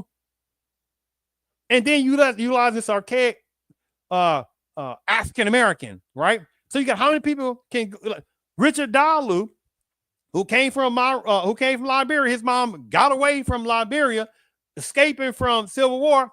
She come over and say she African American, right? Richard Lou Dennis came over from Liberia. He calls himself African American, right? His co-founder of Sundown, which he sold, by the way, to again a conglomeration of non-Africans, right? That number is the African person that one supplies to, the one in America that one supplies to, who had this hate toward Black Americans and try to shame Black Americans and be like, why didn't y'all sit there and buy Essence after a couple of decades already going, right? When many magazines don't even exist anymore from decades ago in the first place, right? Let alone in the 1900s. How many magazines started in the early 1900s and went bankrupt, fell off, acquired? How many magazines started in the 50s, right, in America, went bankrupt not long after that, or got acquired, right? But something about when Black Americans, they get some stuff, and it's like, hey, after decades of stuff, hey, subscriber count was going on. Hey, the money, maybe the money wasn't going the direction it was. And however it is, you got certain people that was, trying to play indirect type of games and stuff like that, trying to keep advertisement away, all this kind of stuff to try to sit there and get try to get a predominant Black American woman magazine to get them out the way. Say numbers of African persons that the one supplies to don't have no idea of these type of trickeries, right? So the thing about it is, it talks about how in 2018, the magazine returned to a fully Black-owned publication after its acquisition by Richard Lou Dennis, the founder of Sundown Brands. So when he purchased that in 2018, the magazine returned to fully Black-owned publication after its acquisition by Richard Lou Dennis, the Liberian guy, the founder of Sundown Brands, who he co-founded with his other African counterpart. And as I sit there and show for the people listening right now, you may not heard me before, when I showed you that Richard Lou Dennis, that Sundown Brands was founded by Richard Lou Dennis, his mama, and one of his other African counterparts. Not quite sure if he was also Liberian, but they sold Sundown Brands, who was a major hair care producer. Major hair care producer in America. And they sold it not to a African entity in Africa. They sold it to a multi-conglomeration of non-Blacks. Unilever company on that. And where's all the despisement for Richard Lou Dennis, the despisement for his mama, the despisement for his co-founder, other African counterpart, for selling Sundown to a non-Black African company for about a billion some dollars. Where's all that at? Nope. See how this goes. See how the hypocrisy of this is, right? The hypocrisy is very real. So I just want to set that part up, right, on that situation. So let me go ahead and play this. That is all I was stating. I know it took 2 videos and this is the 3rd video. That's all I wanted to know. If the Essence Fest was such a big deal and y'all don't want African people. Okay, before I finish this woman and the next one I'm going to play, both of them are not FBA, okay? Well, I mean, just want to put this up front. Have anything to do with it? Why you guys didn't buy it? FBA, why you didn't buy the Essence Festival? Why you didn't buy it?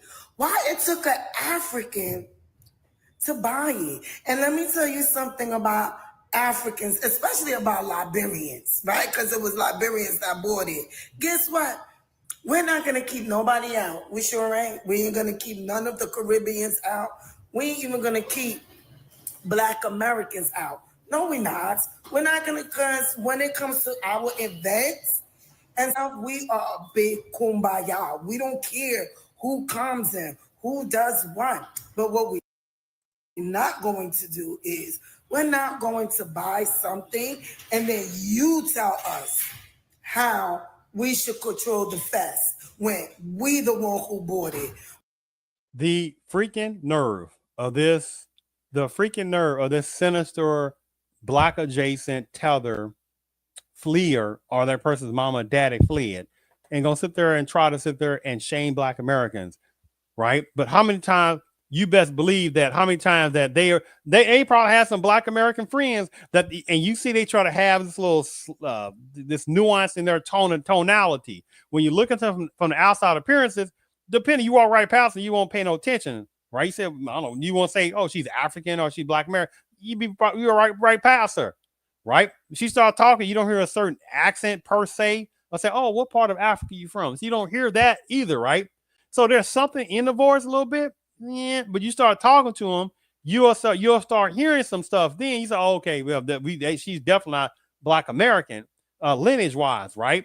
But how many times she's probably slid under the generic black banner, playing under cosplaying black when it's convenient for her. But when it came down to sit there and being allies, which black American people do not have allies like that, she ran off somewhere, right? So you see this, the disdainment, right? Almost like salivating in front of the face of the black Americans, right? Not coons, because I had a little coon. It could have been a black American coon. That shows a couple of comments earlier where he tried to play his little silly little tactic, and they probably either he was a coon, black American, because there are ones out there. It ain't a lot that's sitting there trying to protect this nonsense that's going on with this, or they were not black Americans, which most of them are not doing this, just insulting, trying to sit there and trying to deflect what's going on with the Essence magazine. So most likely they were some kind of tethers and stuff like that, or some type of black adjacent ones, hodders that hide under the black banner and stuff like that, that try to shame a couple of comments he tried to make, and I had to kind of block him. I'm like, I ain't gonna waste my time with that, because just like this right here, this particular cosplaying black person, he's not black American, but she cosplays it to her benefit. Now but it's like, I would ask her, hey, fool, how many Liberians are in America? Less than 1%? That means really nothing compared to 12, 13%, 14% of black Americans. And Essence magazine had already been existing for already years. And it's already known. See, they don't know. See, you got to start again. She wasn't even born generations ago. So she's a late comer anyway. So they have no idea about black American history and about how many type of entities were in the various parts of Panama's culture who try to play tricky. By the way, I would easily make her like she's a damn stupid fool, right? Crenshaw Mall in one of the parts of LA, that was a major historical part in the black neighborhood in LA. You had a group of black American people and however other personnel, they want to sit there and try to it was for sale, and they want to buy it. I think it was over 100+ million, whatever it was. They submitted the bid. I guess they didn't get that first time around. Somebody else trying to bid on that, and the people that own it, non-black. So it's like, nah. And so the black American personnel, this particular group, whatever it was, they was able to gather a lot more millions on top of that 100-some plus million. It still was over 100 million. So they was able to get the even more of that to buy that Crenshaw Mall area in a part of LA, predominantly black, right? Well-to-do area, historical, that mall and stuff like that. So they had the highest bidder. They had the highest bidder. You type in Crenshaw Mall sold to non-blacks, even though the black American people had the highest bidder. See, this kind of food would be easy to roast. Bill Cosby, right? Who was called America's Dad, wink, wink, when he had the Cosby Show. That was a mega hit, right? It showed constructive black Americans, right? She was either on this little fool right here, she was either not born or she was a child, right? And don't know a damn thing about black American history.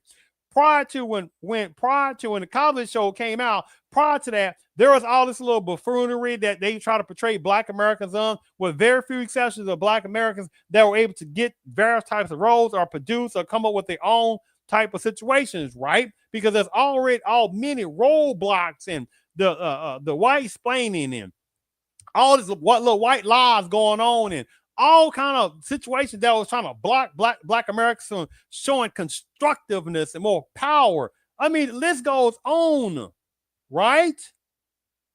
So the thing about Bill Cosby, they said, oh, okay, he getting hit. Oh, he wanted to buy a network. Black American. He wanted to buy a network, major network. And he got reminded. And you see what they did to Bill Cosby, right?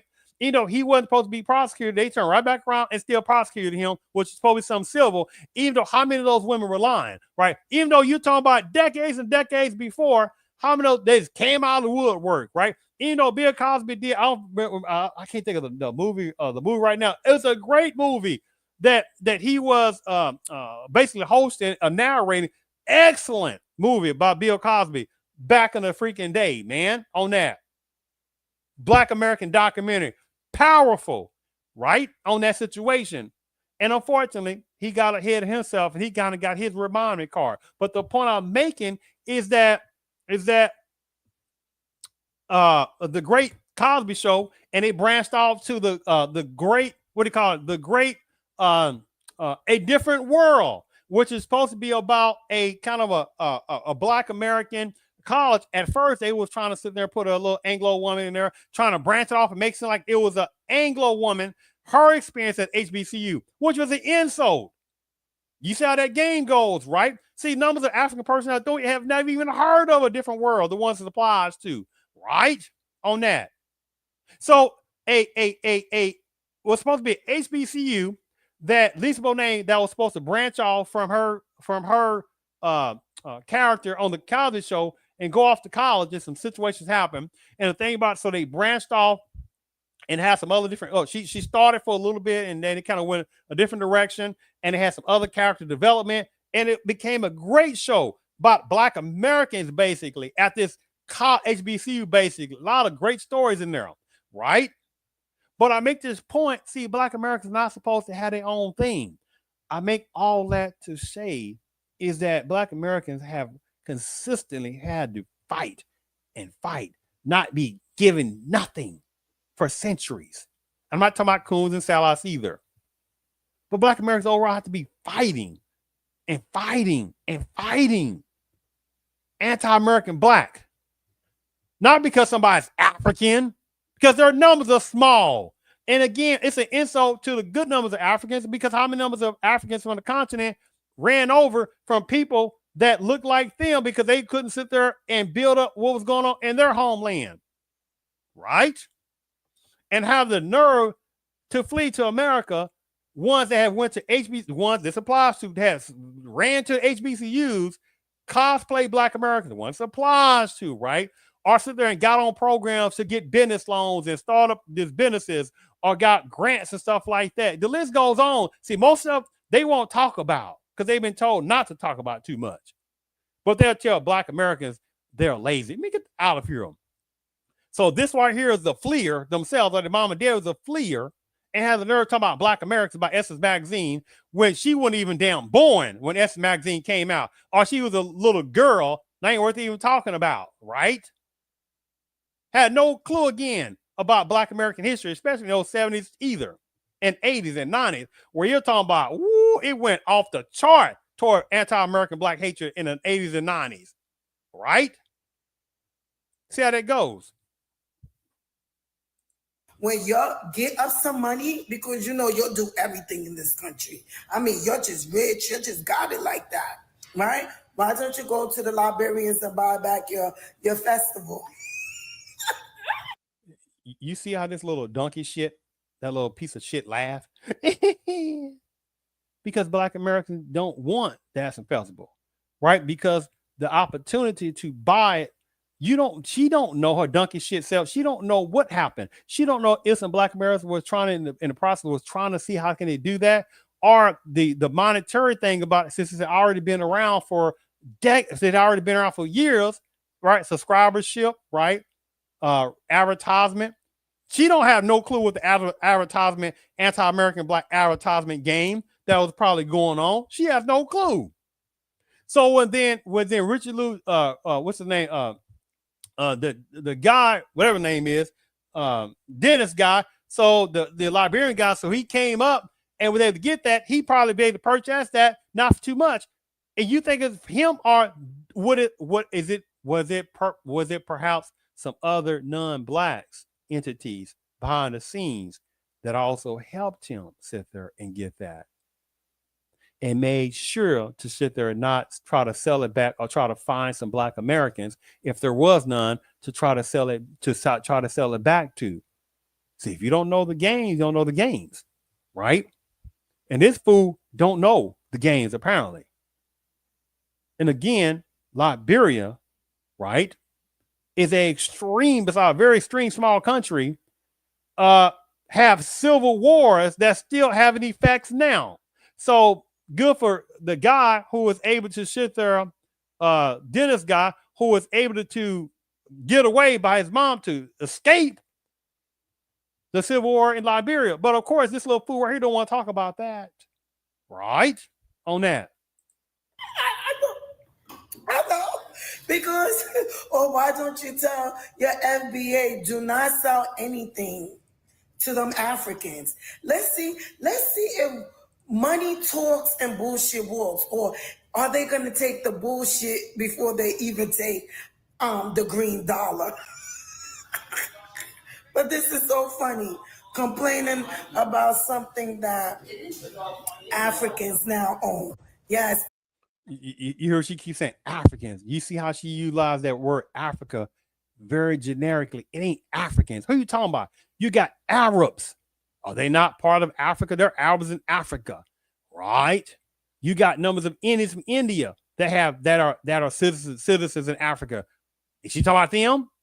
Right? Is she talking about certain ones of Chinese, China and South Africa and different other places who did their little thing, especially like the 90s, a little bit after apartheid, etc., when they able to be granted, because they kept complaining, we want to be citizenship, we doing that, and however people, okay, they made them citizens. So you got some Chinese personnel that were able to get away from China doing their thing, come to Africa, especially South Africa, get in there and do their little thing, be granted all kind of stuff. Then was able to grant citizenship, call them Africa. So that particular, those number of Chinese personnel with South Africa.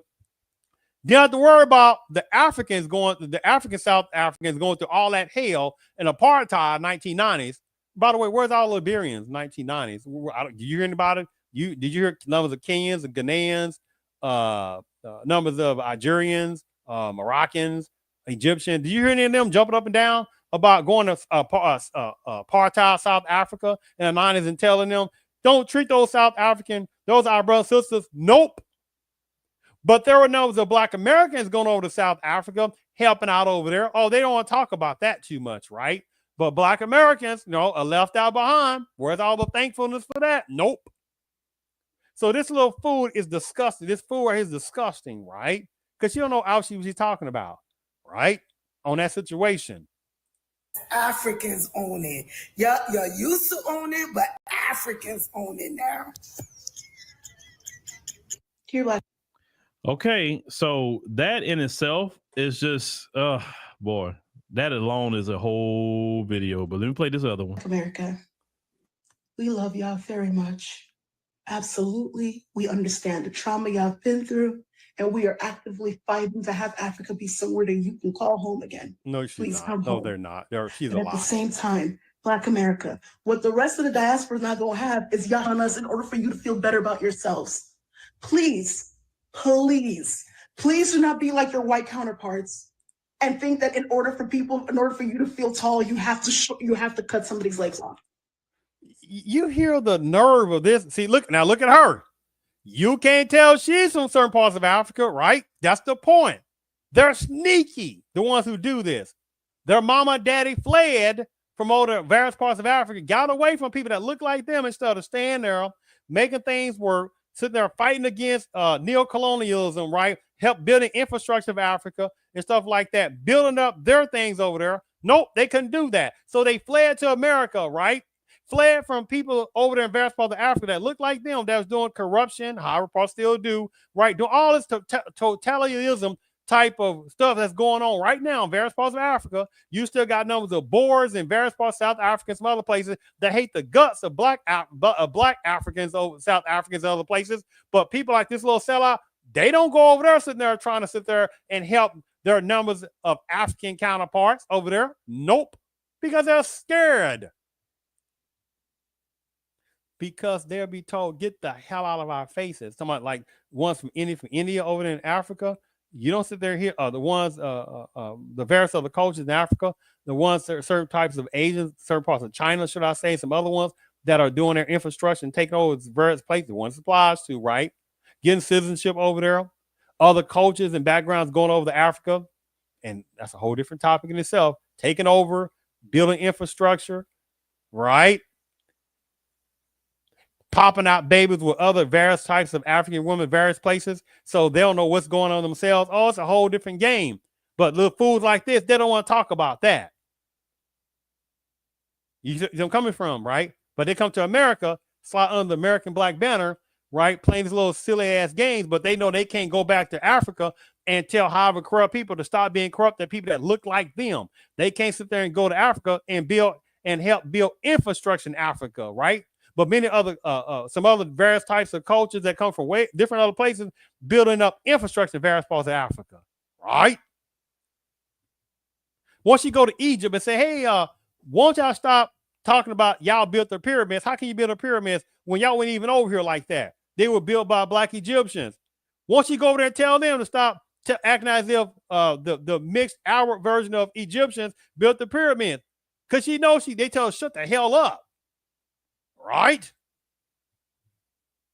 So this game goes. She won't talk about the number of certain ones within Africa that have fled over here, which is numbers of them that be calling the ones it applies to, calling black people, black Americans like carters, right? Calling them lazy, calling all this kind of stuff. But you want to have a conversation with the ones that ran from over in Africa and came to America, escaping from people that look like them, while black Americans already built the damn country already. Basically, the freaking nerve. You see that? Stop doing that. Please stop doing that. That's the main reason we come after y'all. That's the main reason we get upset with y'all.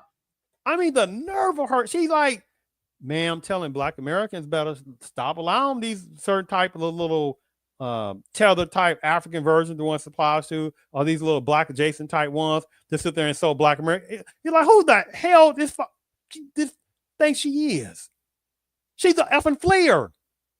Mama, daddy, fleers. Oh, both of them fleers. Right? She knows not a damn thing about black Americans. She never have to worry about being lynched or the possibility of being stopped by bad seed. She have no clue. She has no clue about black codes. She has no damn clue about Rosa Parks, right? She has no clue about the boomers in Birmingham, calling them bombing him. She has no clue about the freedom riders. She has no clue about Bloody Sunday in the iconic Selma, Alabama. She has no clue on that.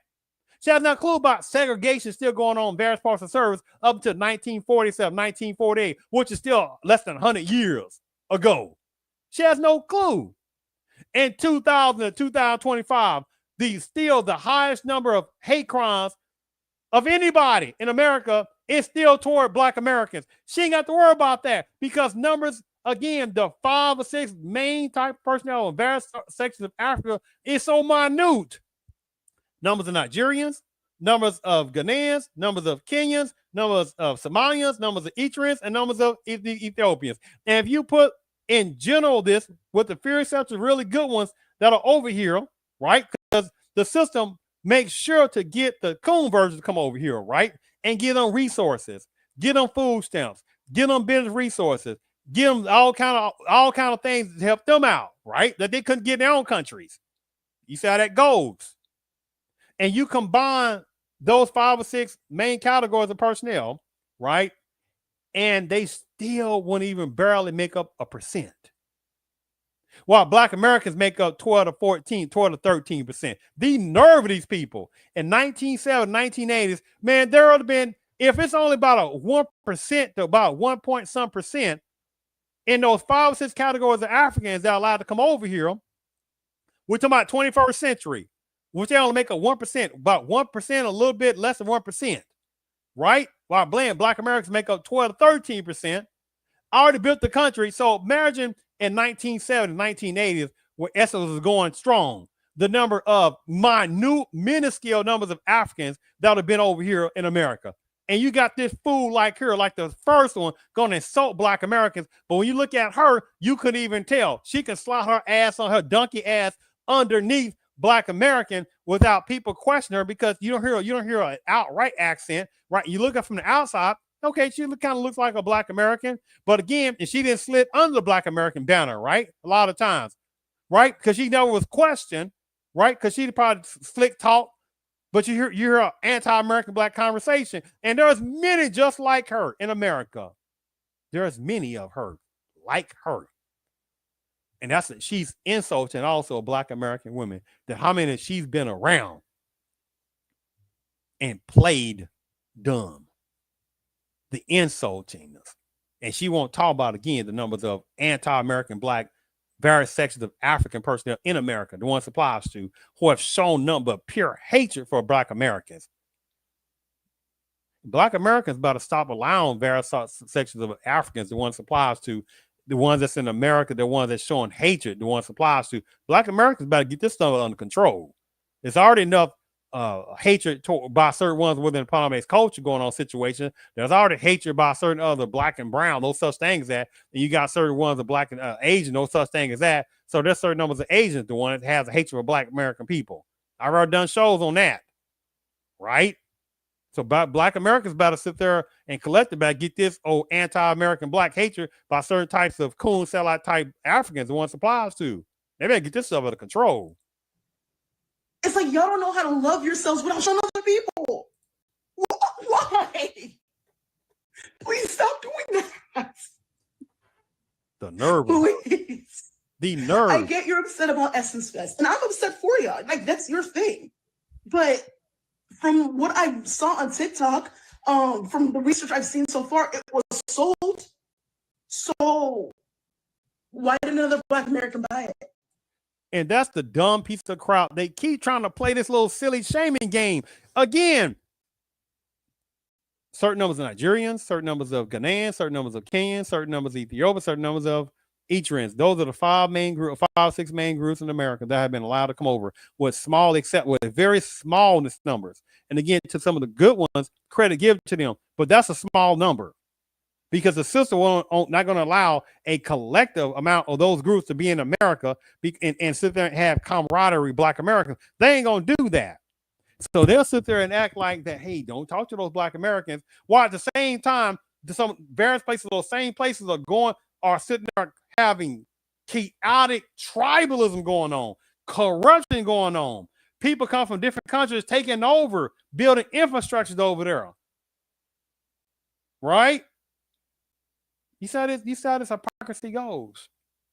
And again, she most likely wasn't even born in 1970. Right? So she has no damn clue about Black American history, let alone Essence Magazine. She's regurgitating her little idiotic ass, donkey shit ass. She just regurgitated like the first one. Right? Not understanding the intricate details, what goes on. She had no clue what was going on. She has no clue. And after Essence had been around already for decades, from 1970 to around 2000, whatever I said, too close to 2000, 2000 was when Time Inc. And I'll ask other fool, have you heard of Time Inc? She'd be like, what's Time Inc? What is that? Right? There were people that had Time Magazine, all different stuff like that. She had no damn clue. And so when the Richard Lou guy, the guy, when he sat there and purchased, when he said, give me a second here, let me get something here. Give me a second, I won't say the name. When Richard Lou Dennis sit there and years later had the chance to sit there and buy Essence Magazine, it was already in decline. So Richard Lou Dennis was able to buy Essence Magazine as it was going into decline already. You see how that goes. And then, however, advertisement dollars were probably starting to drop a little bit. And then you have these little trickery type personnel within certain parts of Panamanian culture who know they are. They figure out little slime ways and sit there and try to get numbers of people to get away from buying Black American products and stuff like that. While at the same time giving resources and paying for colleges and helping all these immigration out and helping certain parts of African personnel out. The list goes on, right? It goes on. So what she's doing is just regurgitating the same idiotic elephant stuff like the first previous hate one was doing. Had no clue what was going on. Because then I would sit there and say, won't you talk about originally? And I said, what about sundown? I'll say, what about sundown? See, this person I would ask, so she talking about, why don't y'all buy it? Why don't y'all buy Essence? Essence was already declining, fool. It's already declining. And whichever trickery that was going on behind the scenes, right? That certain people within certain parts of Panamanian culture who are known to sit there and do trickery-based tactics, right? Were most likely trying to help dwindle down the subscriber count, right? And not sit there and provide some kind of resources situation, which should be reparations, right? Which is a whole different topic, because how dare certain numbers of Africans, the one supplies to in America, try to sit there and tell Black people you can't get reparations. And you got certain people in Africa trying to get reparations from certain people over there. The freaking nerve of them. When you're talking about certain numbers of Africans only make up a barrel of percent plus, 2025, and try to tell Black Americans what they should do. Get the hell out of here with that damn tactic. Let me finish playing this particular lost person who didn't slid under the banner of Black, right? Who didn't sit there and insulted Black American women and probably was eating with their food and laughing at them at work or some kind of college or whatever hell she was doing. She just sit there and cosplay Black Americans, right? Left and right. I wasn't sold to begin with. Why are y'all selling your, in order for you to finally, like, awareness has to be a thing. You gotta have the awareness. Like, you can't claim, oh, I'm fighting for myself and I'm the best when you, what was that saying? Don't point out the speck in my eye when you got a log in yours. I know Africa got a problem with doing that too, but in this moment, even Africa's like, yeah, we agree, Black people do this to Black America, but then even when we're agreeing with y'all, you guys like continue to show us. I mean, the nerve of this cosplaying person. Because you look at her, you can't tell she's a version of African. There are very easy ways to see that, but there are ones like her who fled, or she came over when she was young, that her mom and daddy are both on fled, which is nothing wrong with certain opportunities. But again, the system only allows a certain type of Africans to come over to America. And those are the ones that are allowed collectively to come over are the coons, right? That will sit there and try to get over their own people in their own country, Africa, or they were not going to be able to build up Africa themselves, their own country, right? So they had to flee. Or again, they couldn't stop corruption that was going on in various parts of Africa, their homeland. They couldn't stop extreme poverty going on in certain parts of Africa. They couldn't stop with the extreme tribalism going on in certain parts of Africa, and a certain homeland and stuff like that. They couldn't stop that. They couldn't stop neo-colonialism going on in various parts of their homeland and stuff like that. So when they flee, the mom and daddy, when both of them flee from over there, they come over here, and then that child is young, know not a damn thing about American Black history. The mom and daddy damn sure know about American Black history, right? And they trick themselves underneath a Black banner, right? Because they dang sure we're gonna sit there and be allowed to go in predominant Anglo culture. Hell no, right? You saw that go cosplaying Black Americans, right? And this fool got a nerve to so Black Americans talking about Essence. Why don't y'all buy food? You don't know what was going on. Again, Essence was already being dwindled down by the year 2000. And again, sneaky type people like personnel like this that come from sneaky type places, placing the personnel that has some sneaky is the one supplies to, right? Always trying to figure out how to scam another person, right? Or get over another person. And certain personnel within certain parts of Panamanian culture who have had the hatred for Black Americans for centuries, right? Always try to figure out ways to sit there and put down Black Americans, right? Get resources to other people, right? Immigration is left and right. Resources for businesses and grants and allowing other people to sit there, a person that cosplaying Black American to go to HBCUs, the one supplies to, right? But when the hell hits the fan of black pain toward black Americans, the same type of people, like these kind of people, they disappear.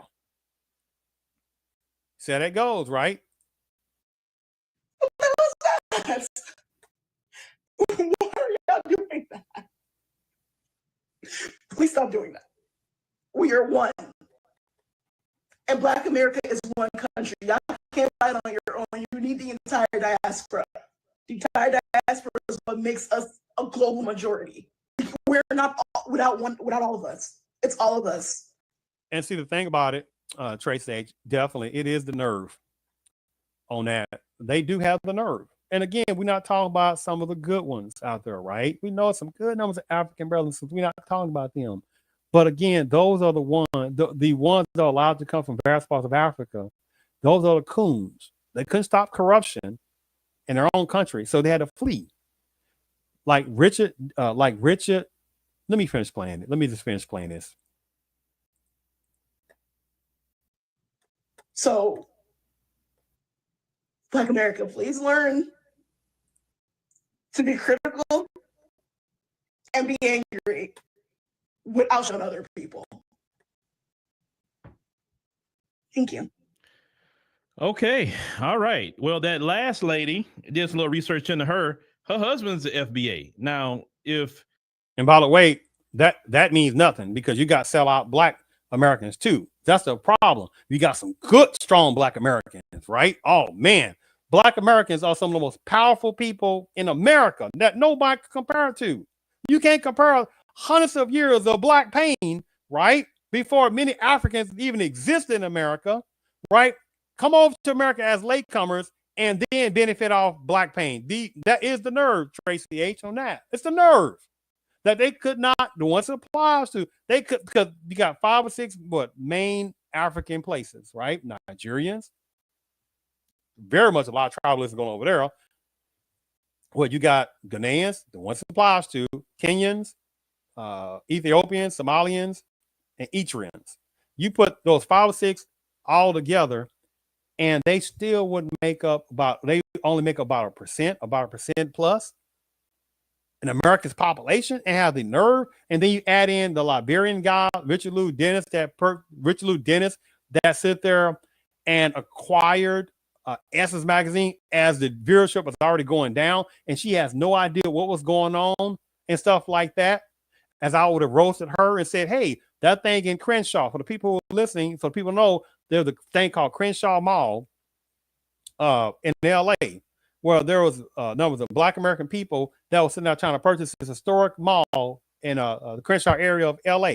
Well, the thing about it is the non-black person who was owning that, they really didn't want to sell to black Americans. The thing about it is that when an initial bid was given, well, over 100 some plus million, I can't remember, somebody else bid it around the same time, around the same amount, close to it. Well, the thing about it, so black Americans came back with a higher bid, and they were the highest bidding people. Let me say this again. The black Americans were the highest bidding people. And the thing about it is that, hold on for a second. They were the highest bidding people, but the person who owned the Crenshaw Mall still sold it to a non-black entity group, even though black Americans had the highest bid. See, this is the kind of stuff that certain types of African personnel, they have no clue about, or if they do, they want to act like they want nobody else to know about that. So when Essence magazine had already been in the decline, because however people who know that I was in certain parts of Panamanian culture, they got little tricky ways to try to keep away at avenue of subscribers and stuff like that, and add revenue from going to various parts of black American communities like that. Oh, some of them are very sneaky. So when Richard Lou Dennis, right, latecomer, right, because he went to, I think he finished college in the 1990s. So he's a latecomer. His mom ran away from Liberia from civil warness, right? Where's that Pan-Africanism try to help Liberians get themselves situated? Of course not.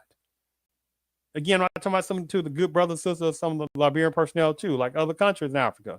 I'm not talking about that. They knew who they are, just like they know there's some coons and some hateful, some scammer type ones come from certain parts of their homeland too. They know that, right? brother, if you see this video, tell your wife don't get into these conversations. Tell your wife to take that content down. I mean, please. That last lady did some little research into her. Her husband's the FBA. Now, brother, if you see this video, tell your wife don't get into these conversations. Tell your wife to take that content down. I mean, please, brother, you have to kind of say, hey, teach your wife, your African wife, your Caribbean wives about the nuances of us as Black Americans. Just teach it to them so they know what to say, what not to say, and then they need to teach you about your culture. But let's get into this. The first woman was very, very disrespectful. Let's be honest with you. She was very disrespectful. Laugh and say, "Oh, we didn't took it over." And like I said, if you go to their countries and you do the exact same thing and make that kind of video, it will be a nationwide outrage. That's what. Exactly. That's the thing about it. And what's this?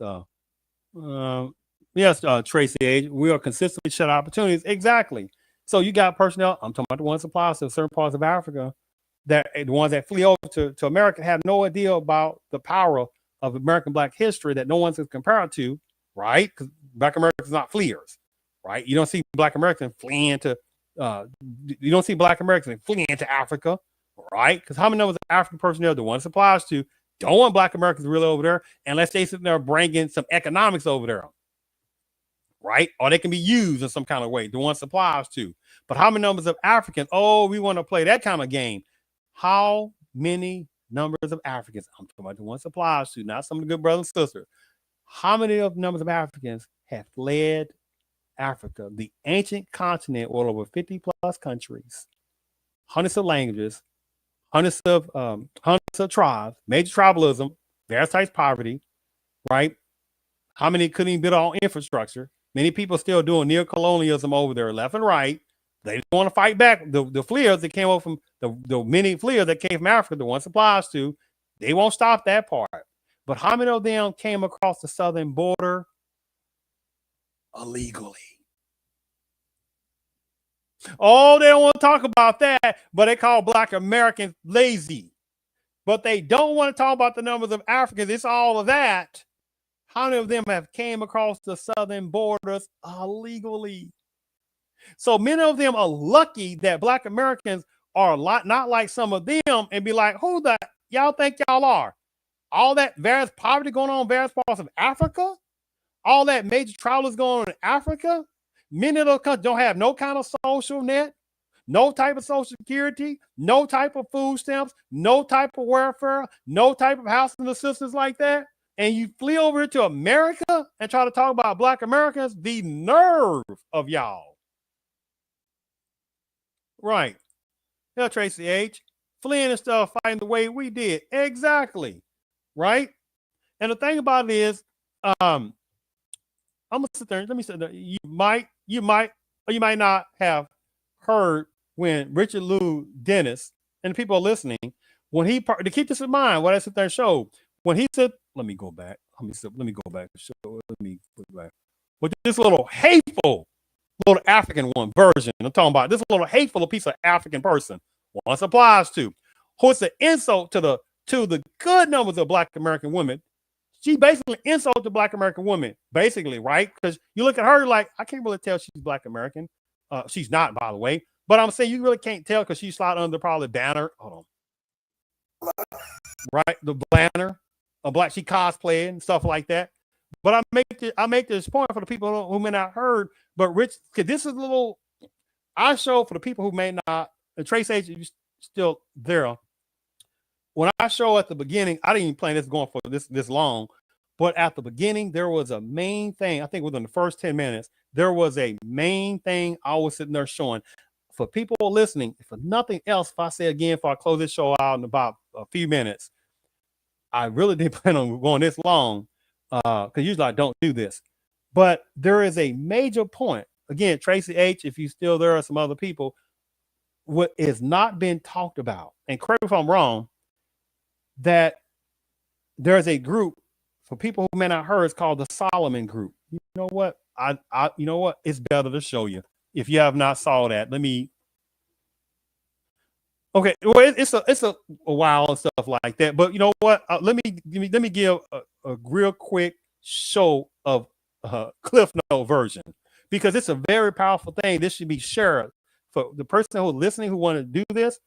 Yes, I got the point about these little ones that fled Africa. The one that supplies because you got some good brothers. So I'm not talking about them. They know who they are. But in this system of supremacy, which I say is the most awesome mental manipulation force that ever existed, they allow a certain type of African come over here, which is mostly coons and sellouts that fled. Right? They couldn't stop corruption going over their own countries. What's going on in Kenya right now? Anti-government protests going on right now. What's going on in Nigeria still right now? All kind of hell going on in Nigeria right now. Tribalism going on. I mean, the list goes on, right? But I make this point. What's going on? Liberia had their civil war back in the 1980s, 90s, and then a few years later had the second civil war. What they got to do? I'm talking about Richard Lou Dennis. See, he's not. Some people say he's Nigerian. No, he's from Liberia. For the people who don't know, he's from Liberia. On that, so his mama, did what she had to do, but she fled on that situation. Exactly. Fled on that. So Richard, again, you know what? Let me just show it on that. Let me stop the screen here for a second. I think that's enough of that. But this is one of the images I also showed. It's funny, but it's not. This is the image I showed on the nail, the screen nail thing.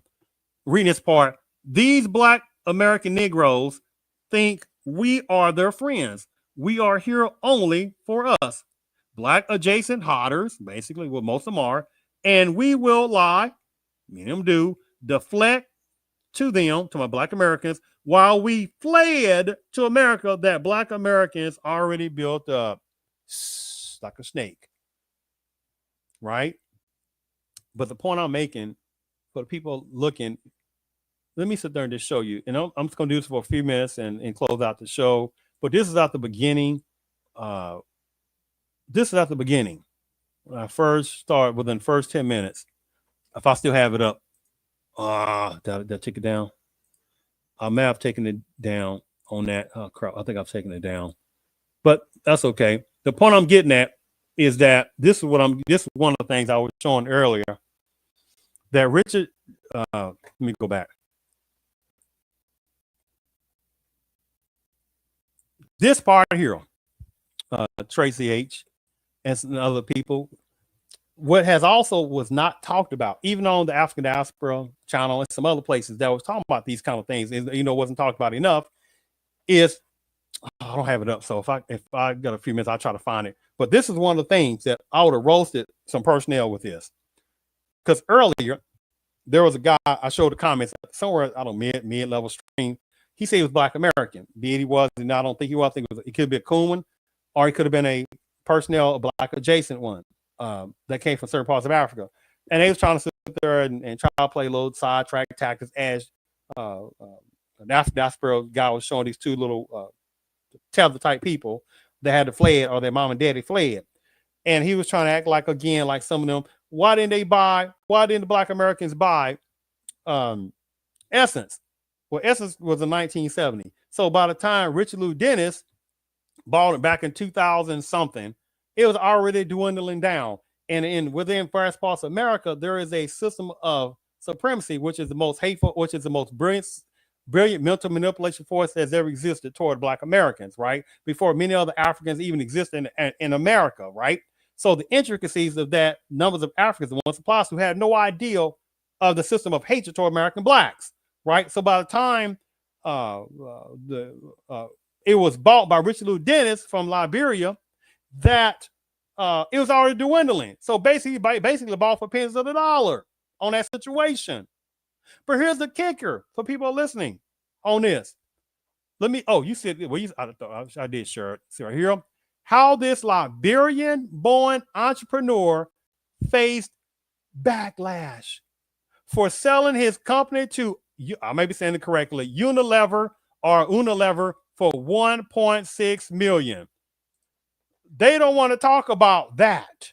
Those little Black adjacent coon versions from certain parts of Africa, the one this applies to.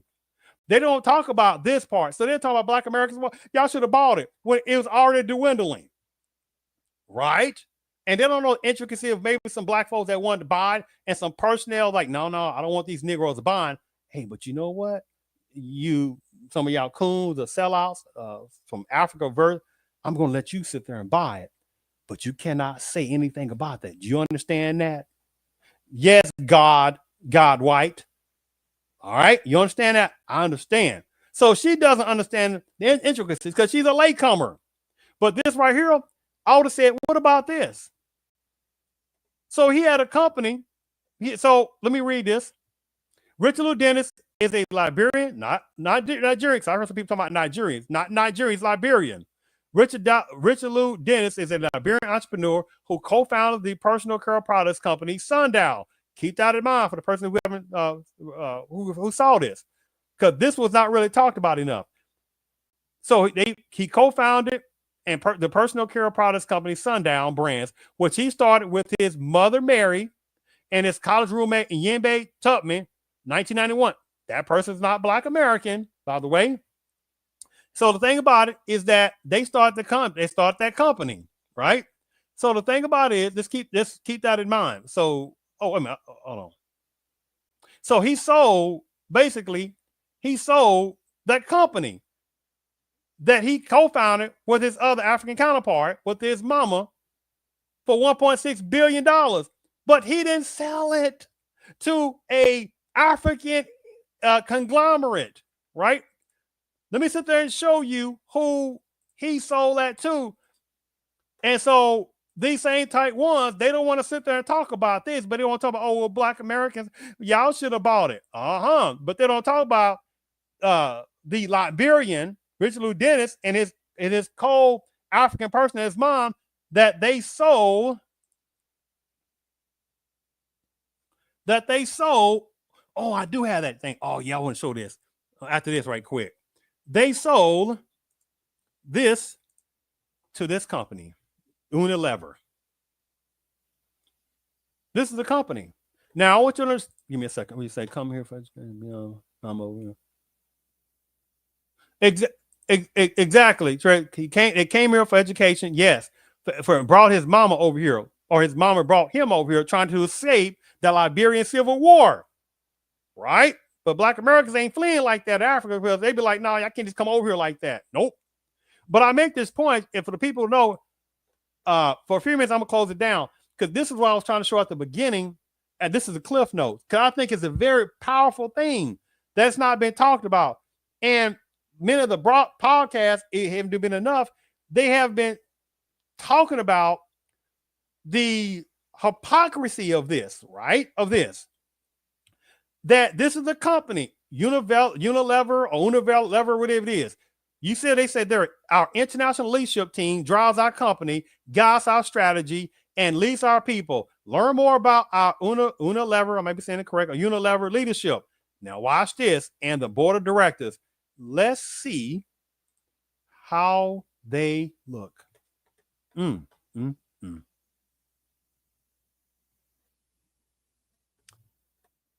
Does he look like he's African, from Africa? I don't think so.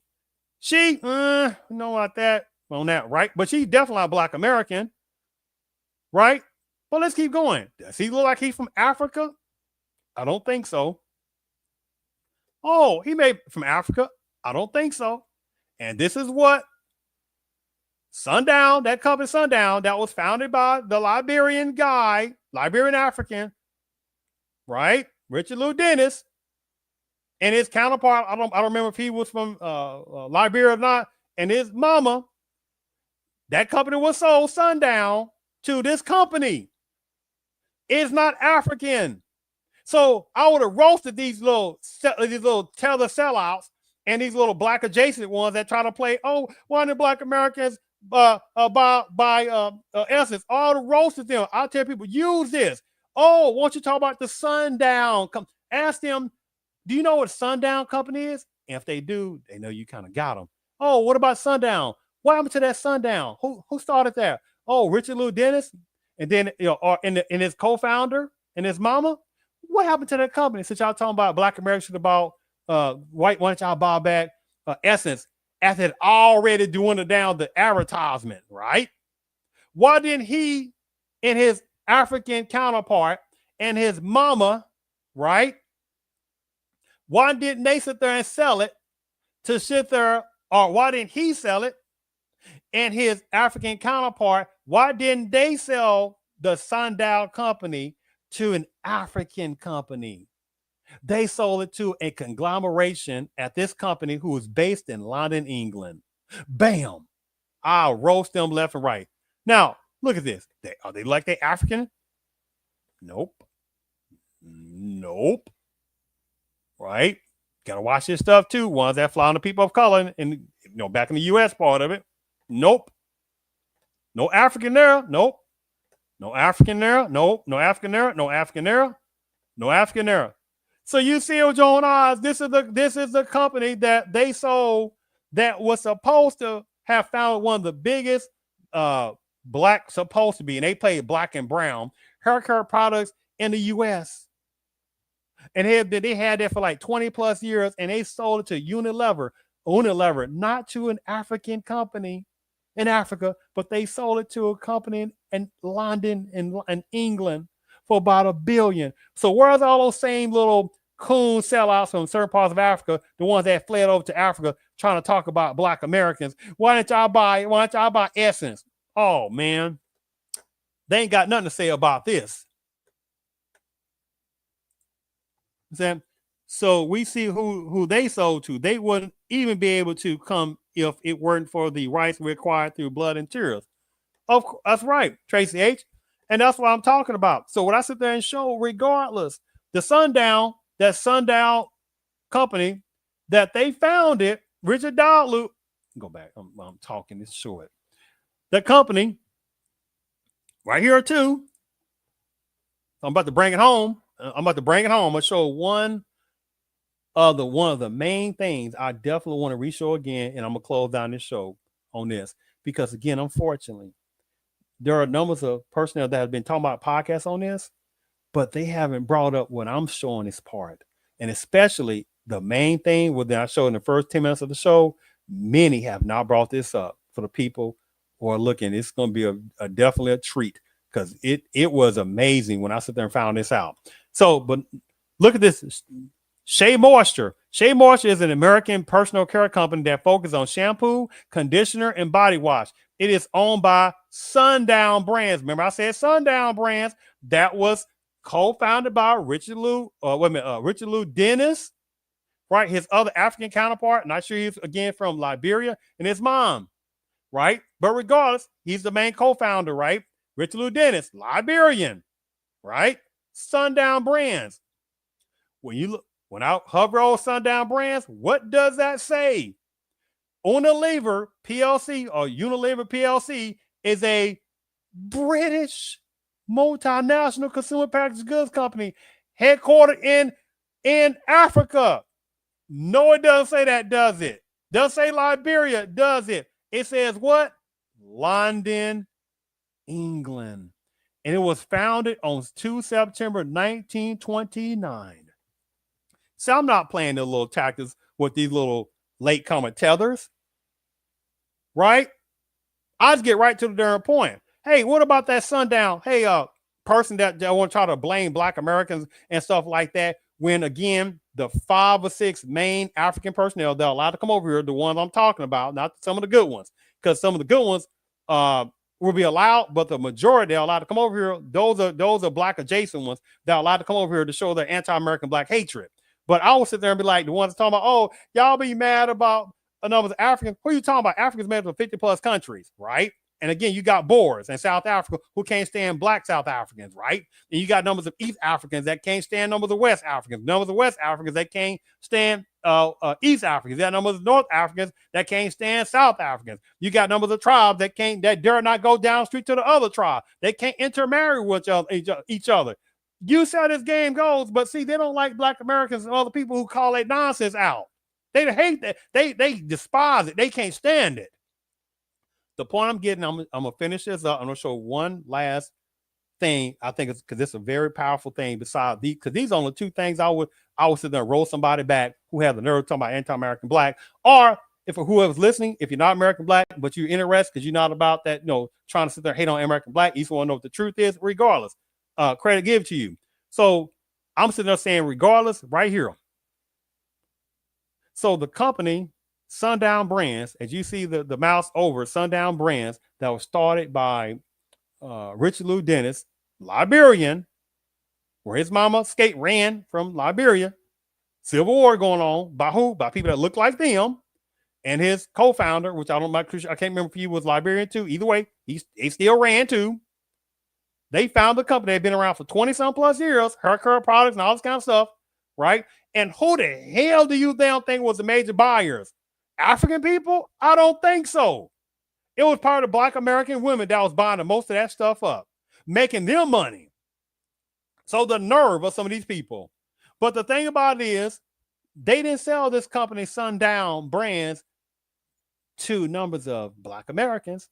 See, you'll never hear them say, overall, 99.9%. Yeah, we're trying to find some Black Americans and stuff like that. It says basically who was the number one people that was probably buying the products? Black Americans, especially Black American women, right? They didn't talk about Richard Lou Dennis or his co-founder. They weren't talking about they try to find some Black Americans to sell it to. Nope. But they sit there and went straight to non-Blacks and sold a company for about 1.something billion to Unilever PLC, a British multinational consumer packaged goods company, headquartered in London, England. Man, I don't hear nothing about, I'll be like, I don't hear nothing about no little silly little anti-American Black games. Why didn't the American Blacks buy Essence? Man, I'll roast them left and right with that part. 2 questions. The first, I just sit there and said, hey, the ones who showing that hatred, what about Sundown? What about that Sundown part of it? Oh, let me stop that on that one, right? And they'll say, I never heard of Sundown. You already got them already then. We say, tell me about Sundown. The ones that showing anti-American Black hatred. Either they're no, most of them ain't. So you already got them already. Oh, you don't know anything about Sundown, but you're talking about Black Americans should have bought Essence, right? Well, let me hip you on. Sundown was a company that was founded by the personnel who acquired on pens of the dollar, Richard Lou Dennis, Liberian, right? Well, y'all know about him and stuff like that. Y'all know he bought Essence. Well, no one's a do, right? Okay, and the co-founder, the other, I don't know if he's Liberian, whatever it is. So both of them co-founded Sundown. Okay, I never heard about that. Oh yeah, I'm just telling you, and his mom. But what happened to that company? They still have it? I don't know. You got them already. You say, okay, well, Sundown was again founded by Richard Lou Dennis, Liberian, not Nigerian, because I've heard some people, some podcasts, Nigerian. It's Liberian. I've already showed that. And I don't know if he's Liberian too, his co-founder and his mother at the time. 20-some years later, that company was sold to some other African people. Nope. It was sold to who again? A conglomerate, Unilever out of England. I don't hear nothing else from some kind of tether version or some kind of anti-American Black ones that are Black adjacent. Again, I'm not talking about some of the good brothers and sisters from Africa. I'm not talking about they know who you are. You know who you are. We're talking about the majority that are not like that America because they only make up a small percentage in the first place. So that's the first thing I would sit there and roast people back. And this wasn't talked about on various podcasts. The second last thing I'm gonna finish up with this. It's if you out there, Tracy H, and some other people that's listening, it's a very powerful thing that you can look up. However, the ones who looking at this, who have looked at some other podcasts talking about the similar things, they have not shown either what I sit there and just showed you about the Sundown thing being bought out by a multi-conglomerate company over in London, England, right? Because then you roast and make them look food when you sit there and present that. Why didn't those African personnel from his Liberian background and his partner, I'm not quite sure for Liberian, why don't they sell it to an African company? Nope. See, it's easy to roast in with that, but this is the one I'm really going to sit there and finish up before I close out. This is a very powerful thing from the show too, because many of the people that's talking about this, they have not shown this. Let me tell you, it's an insult also. It's a slick insult. So I thought I'd sit there and close it out, and I didn't. So this is the last one I'm going to show. This is a very powerful thing, and I think this is a good extra prize for people who are listening right now, because many people have not seen this before. They've heard of the little bickering about. Hold on, let me just show this right here. Team.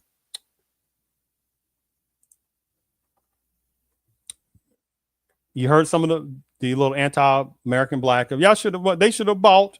Why did they buy Essence, right? I ain't talking about that now. I'm already finished talking about that part. I've already still roasted that already about who they sold Sundown, right, which is the major hair care products company that American black people, especially American black women, were sitting there buying up stuff, right? Right.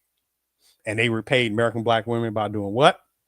Selling the company, not to Africans, but to people, non-blacks in London, England. But this is the one I want to get to right here. The last one.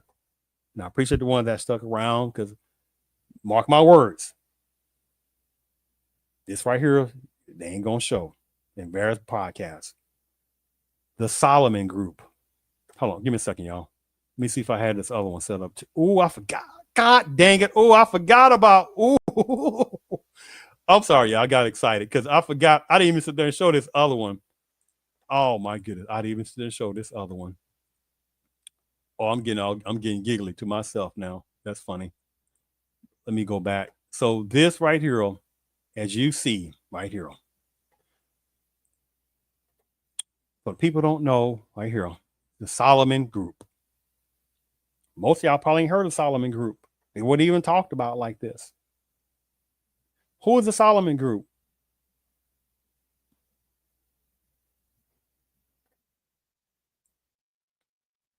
I'm gonna fast read this. The Essence Festival, Solomon Group.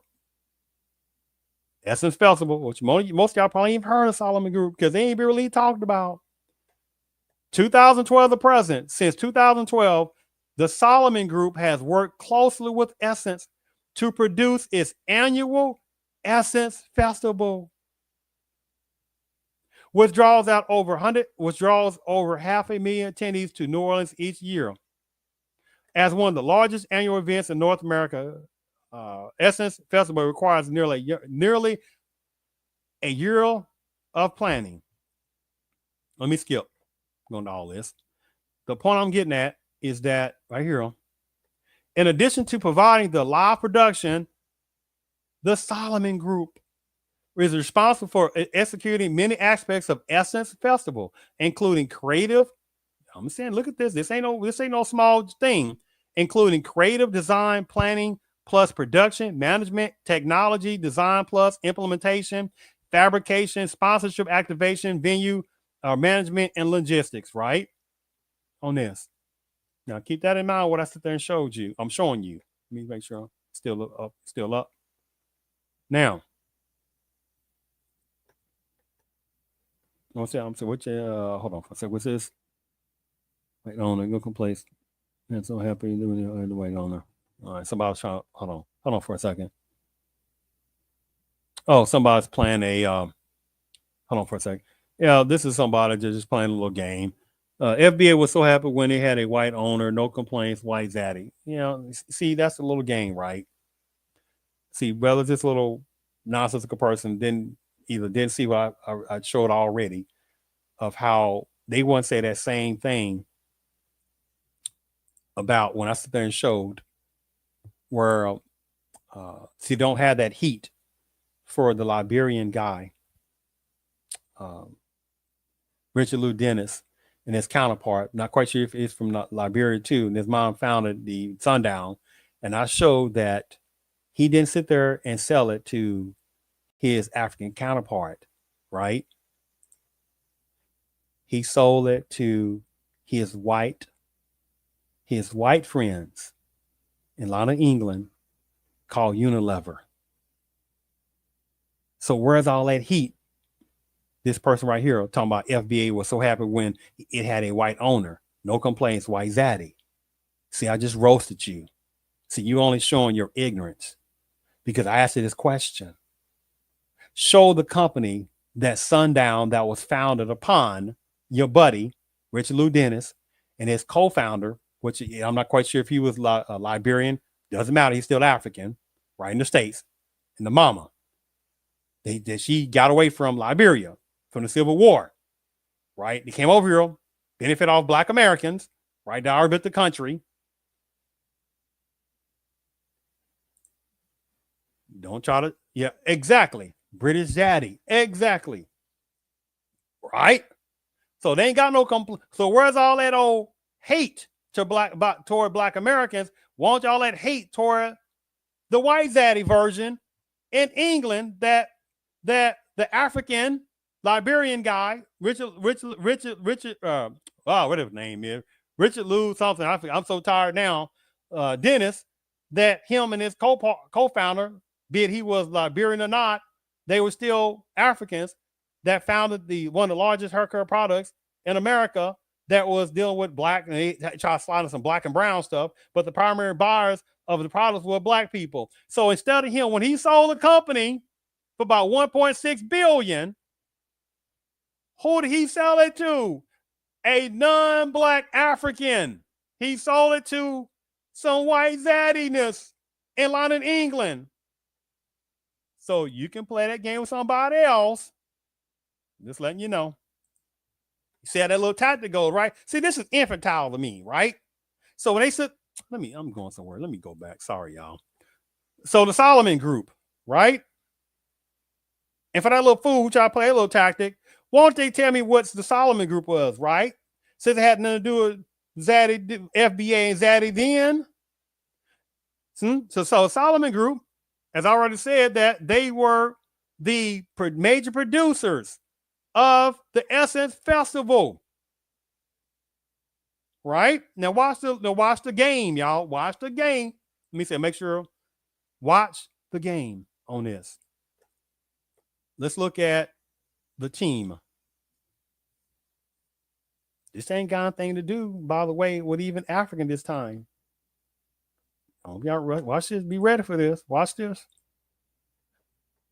Most of the podcast people ain't talking about this. And this would be good to share. Ask them who the Solomon Group was or is. Look at the team.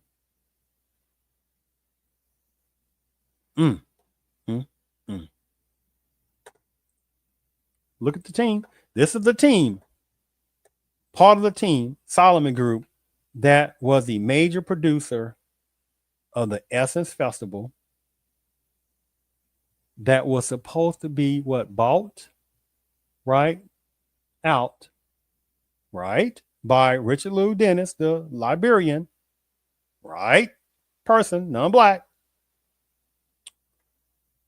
And this is one of his main producers of the Essence Festival. Who's hating who? Look at that. Do you see African personnel in the Solomon Group? Uh-huh.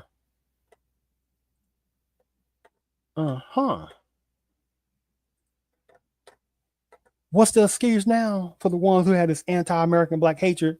Why don't Black Americans buy? Why didn't they buy?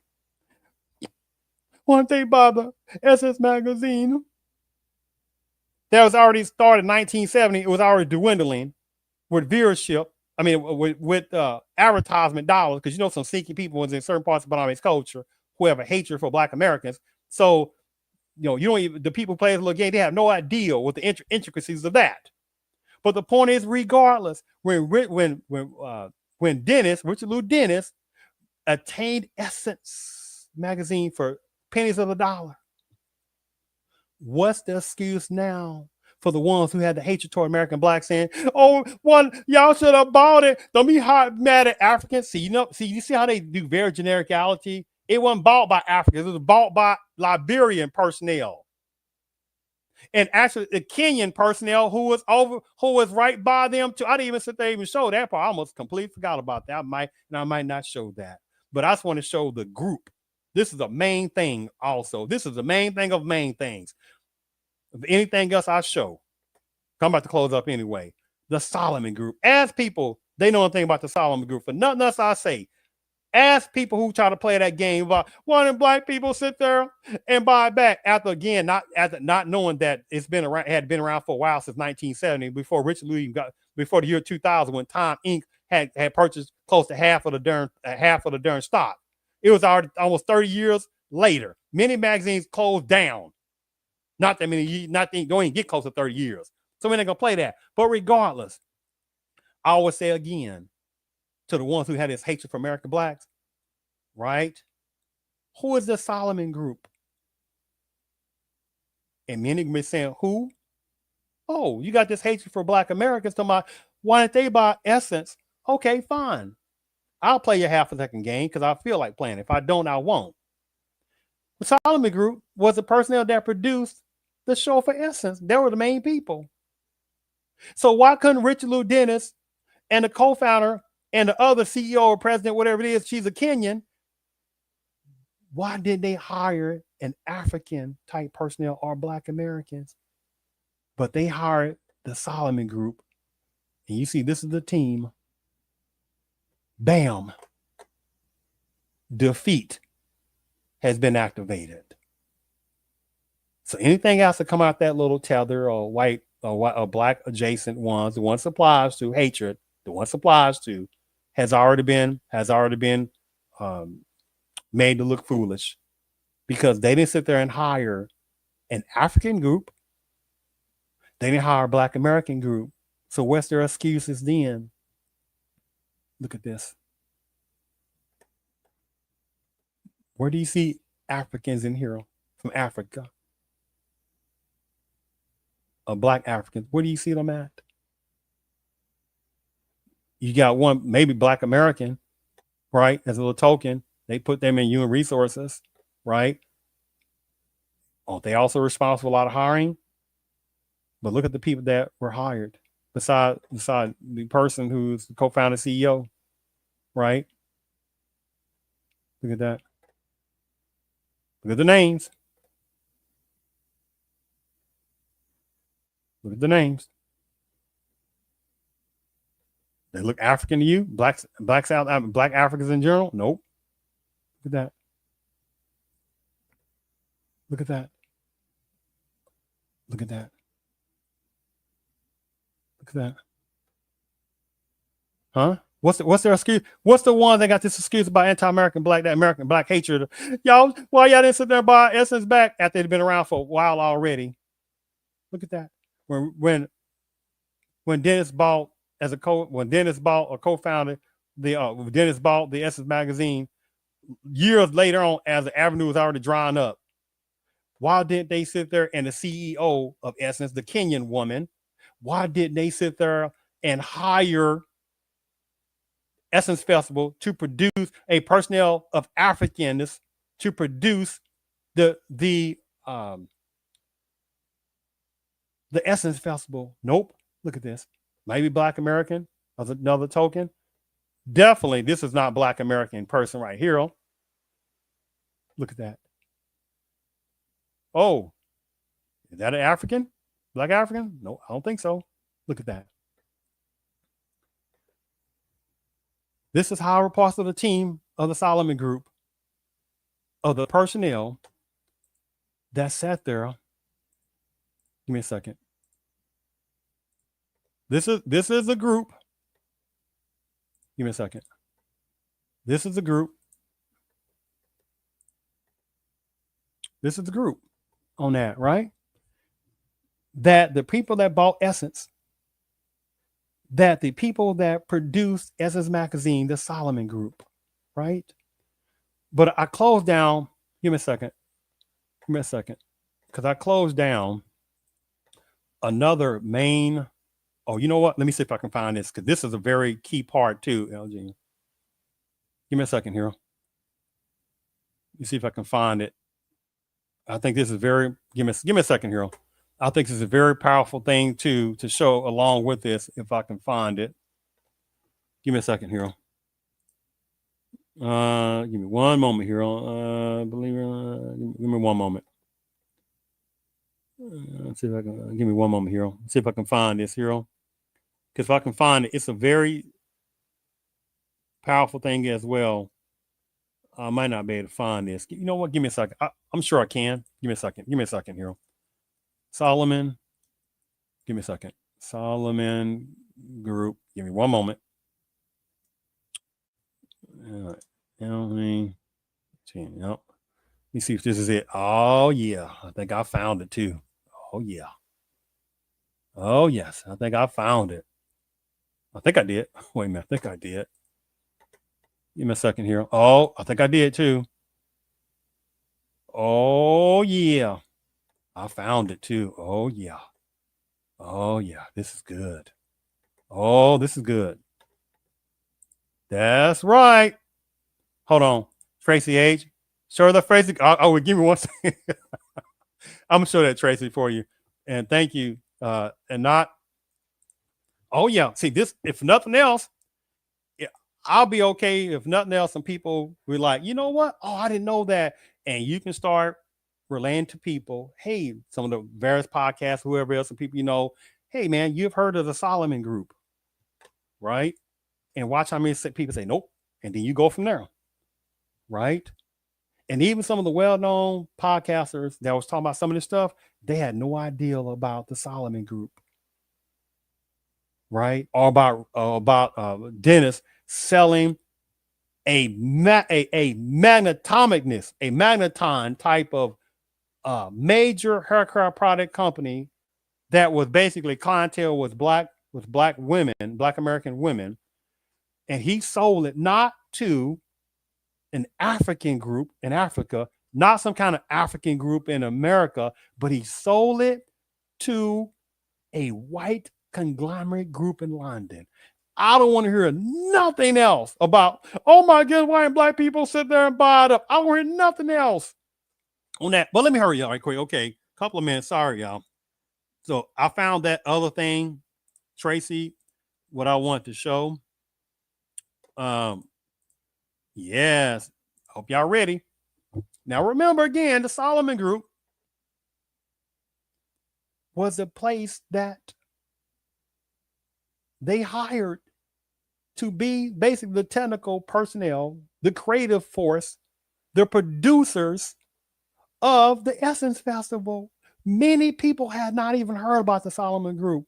So you got the already situation going on with, oh my goodness, the African eyes or whatever it is about the Essence Festival. I got that already. But then the question would be, like somebody be talking about, well, why don't they say, well, why ain't black people buy Essence again, buy it back, even though again it already dwindled down? Well, why don't you sit there and tell Rich Lou Dennis and his co-founder, Rich Lou Dennis, Liberian, not Nigerian, and his co-founder, wasn't quite sure if he was not a Liberian or not, but he's still of African origin. Why did they sell the company Sundial? Why didn't they sell that company that had been around for 20 plus years, right, in America? Why didn't they sell that company, right? Why didn't they sell that company to an African group? They sold to a white English group in London, England. I'm done talking. And then right here, the producer, then the Solomon Group, why couldn't they sit there and for the Essence Festival that they have owned for numbers of years? Why did they couldn't find a producer of African origin in Africa, or at least find some kind of Africa consulting group and stuff like that in America to produce the Essence Festival, since they are of African origins, but they could not find a consultant, technical group, creative group, produce group for the Essence Festival. They sit there and hired the Solomon Group. And what does it say? Who are we? Hold on. I'm sorry. This is what I want to get to. Look at this, people. I'm about to close it up. Look at this. I'm going to show it. Tracy, still, I'm going to show the picture. I showed a piece of it. I'm going to go back to the other one. Look at this, y'all. Solomon Group is ardently inclusive and proudly illness, genus, BT owned. We are certified as a diverse business by the largest LGBT business advocacy organization in the world, the National LGBT Chamber of Commerce. As part of our daily operations, we rely on our growing network of trusted minority, hear that little slick ass word again, minority business enterprise had nothing to do with Black Americans, but people benefit off that and use Black Americans for this. See that game go, right? Disadvantaged business enterprise, very disadvantaged. Again, it's like DEI that got nothing to do with damn Black Americans, had various types of things to do with people within various parts of Paname's culture and some other people that slid under the minority banner and communities of color and disenfranchisement and marginalized, all that old nonsense stuff that had not a damn thing to do, or affirmative action had not a damn thing to do with Black Americans. See how that game goes. And women business enterprise. That's very generic. Which women are they talking about? Who are they talking about? Numbers of women within Paname's culture considered minorities. So who the hell are they talking about? See how that game goes, right? See this game. But I just want to show that part. The Solomon Group is oddly inclusive and proudly LGBT owned. It didn't say African owned, kind of sort of African owned. It said LGBT owned. And many people have not ever heard about this. What, Trey? That's right. Many people hadn't heard about this. I know. You said you should have seen it come. That's what I'm talking about. See how this goes, right? This is a game. This is the game, right? On that. But let me go back. You asked me to show that picture again. See how this game goes on that. Give me a second. This is what I'm talking about on this.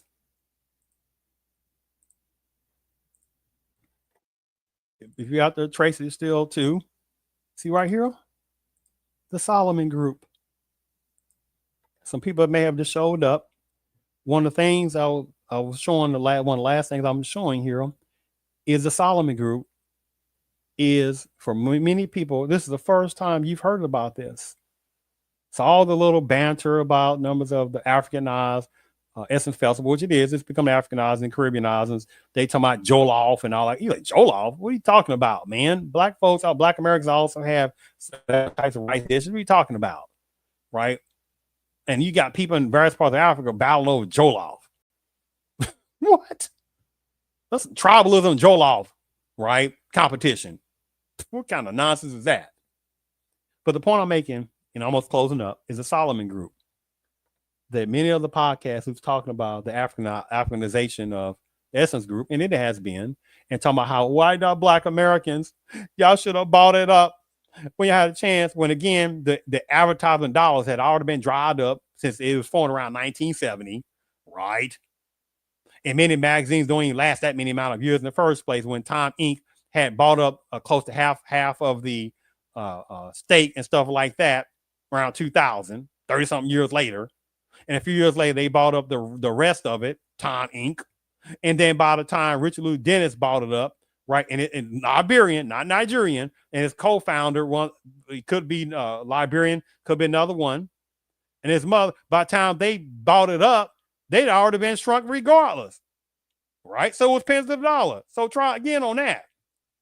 But the point is, for those little tether versions, or those little Black adjacent little haters under the radar version who cosplay Black Americans, that's the one it applies to.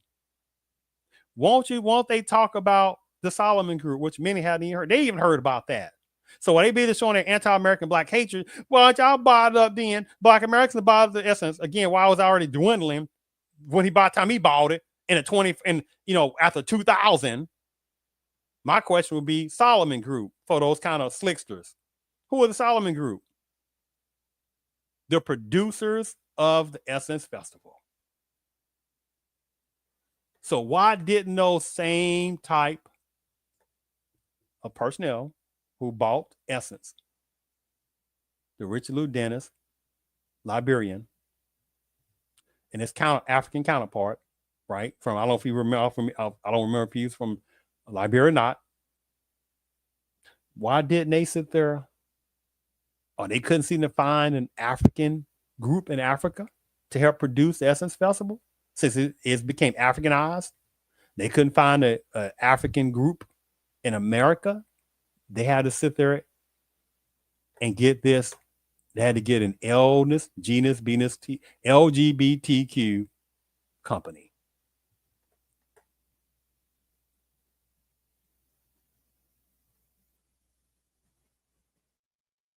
In the story.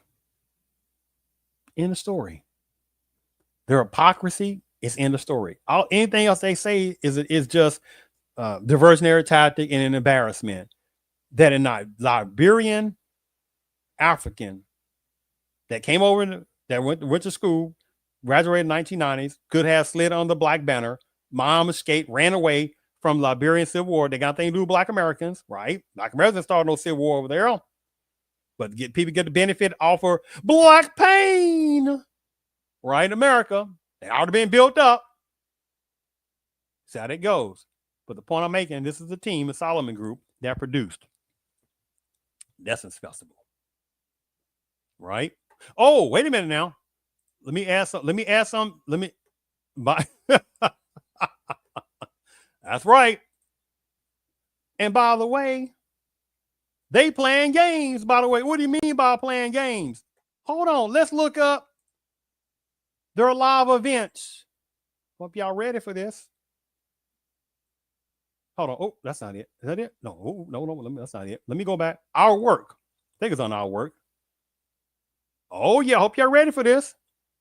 The Solomon Group creates places.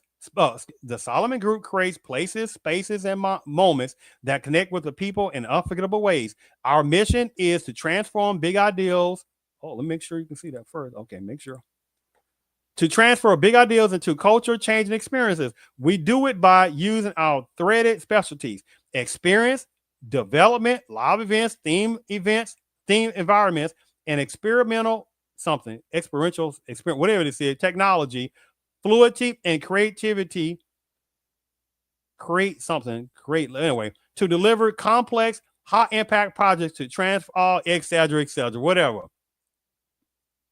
This is the same group that the Liberian Richard Lou, whatever his name, Dennis, and his co-founder, I'm not sure he's Liberian, doesn't matter, still African origin on that they sit there and grabbed up along with the president, CEO, whatever she is from Kenya, the Essence Festival, Africanized it, piece of Caribbeanized it version, that they couldn't seem to get an African-oriented group in Africa.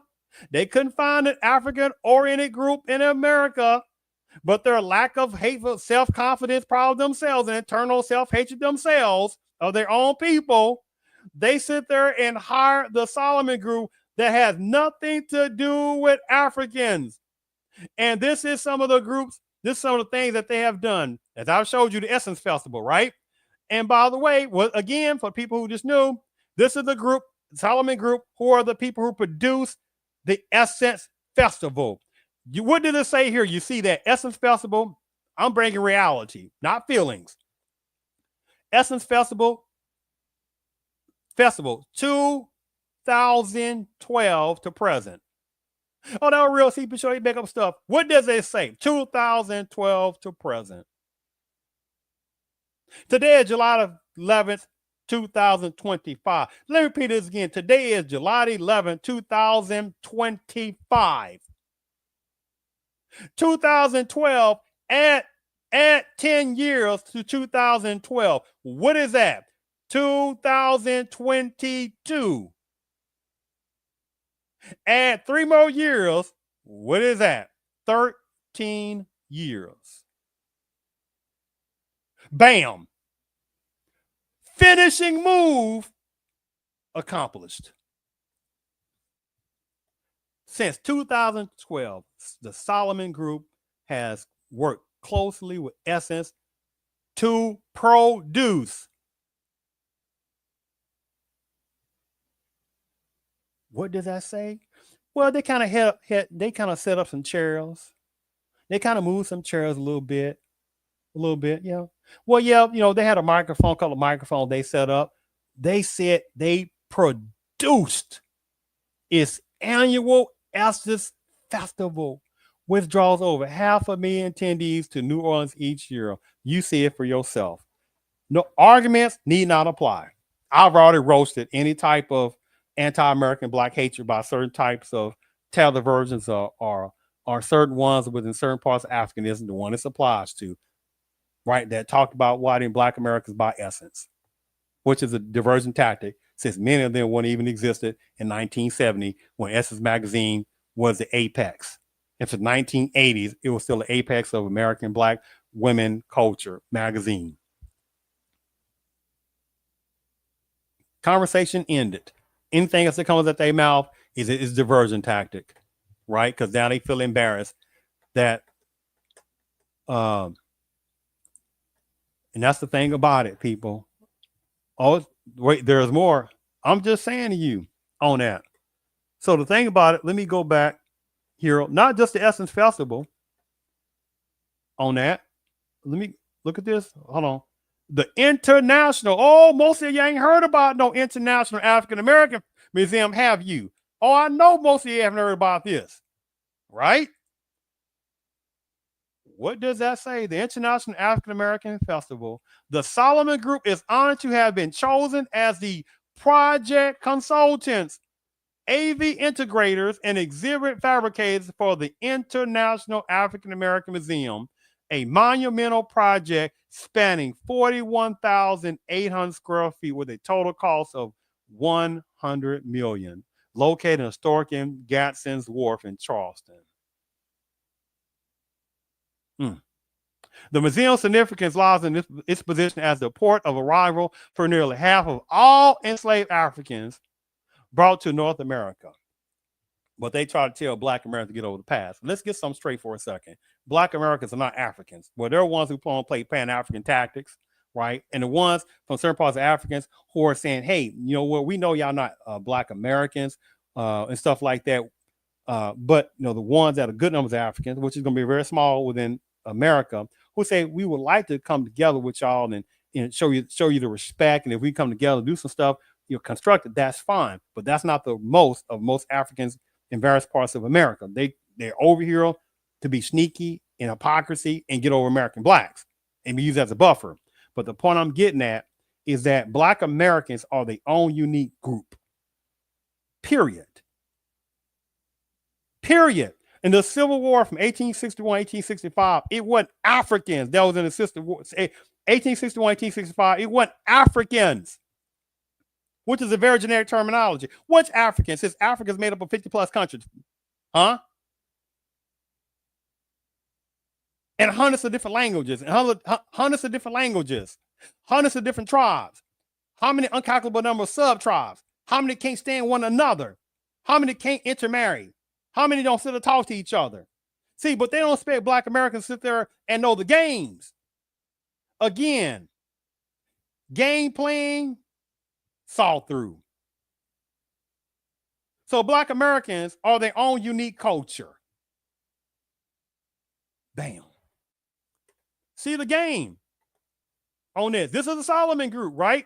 Sliding under the banner, right? Sliding under. Look at this stuff. Look at this. Right? Sliding under the banner. Look at this. AT&T Dream Black.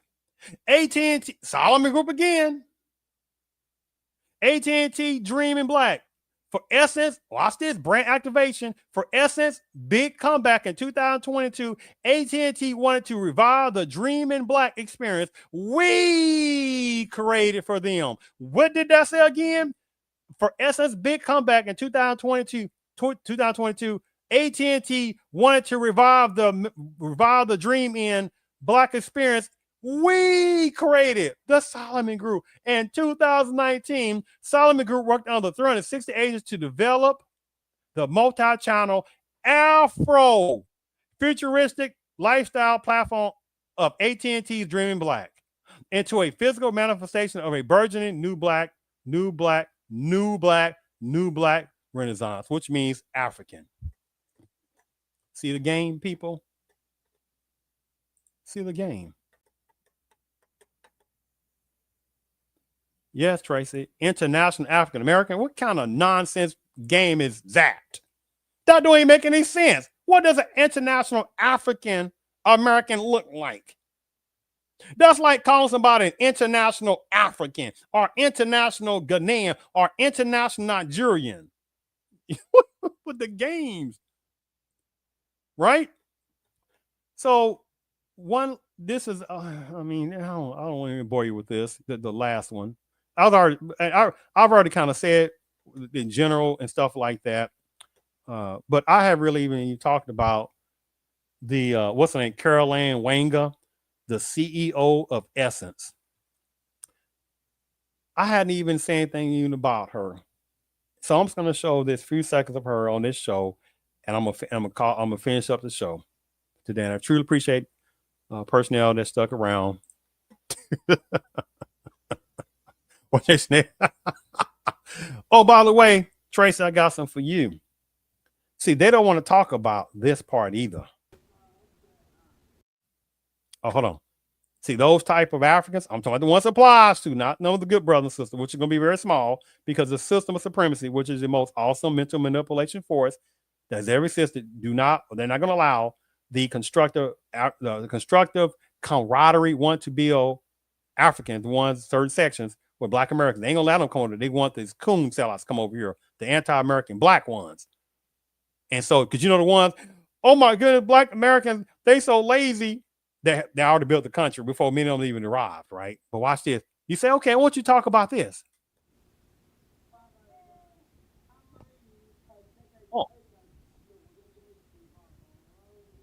Oh. Won't they talk about that? Because they don't call Black Americans lazy. What they talk about this kind of situation?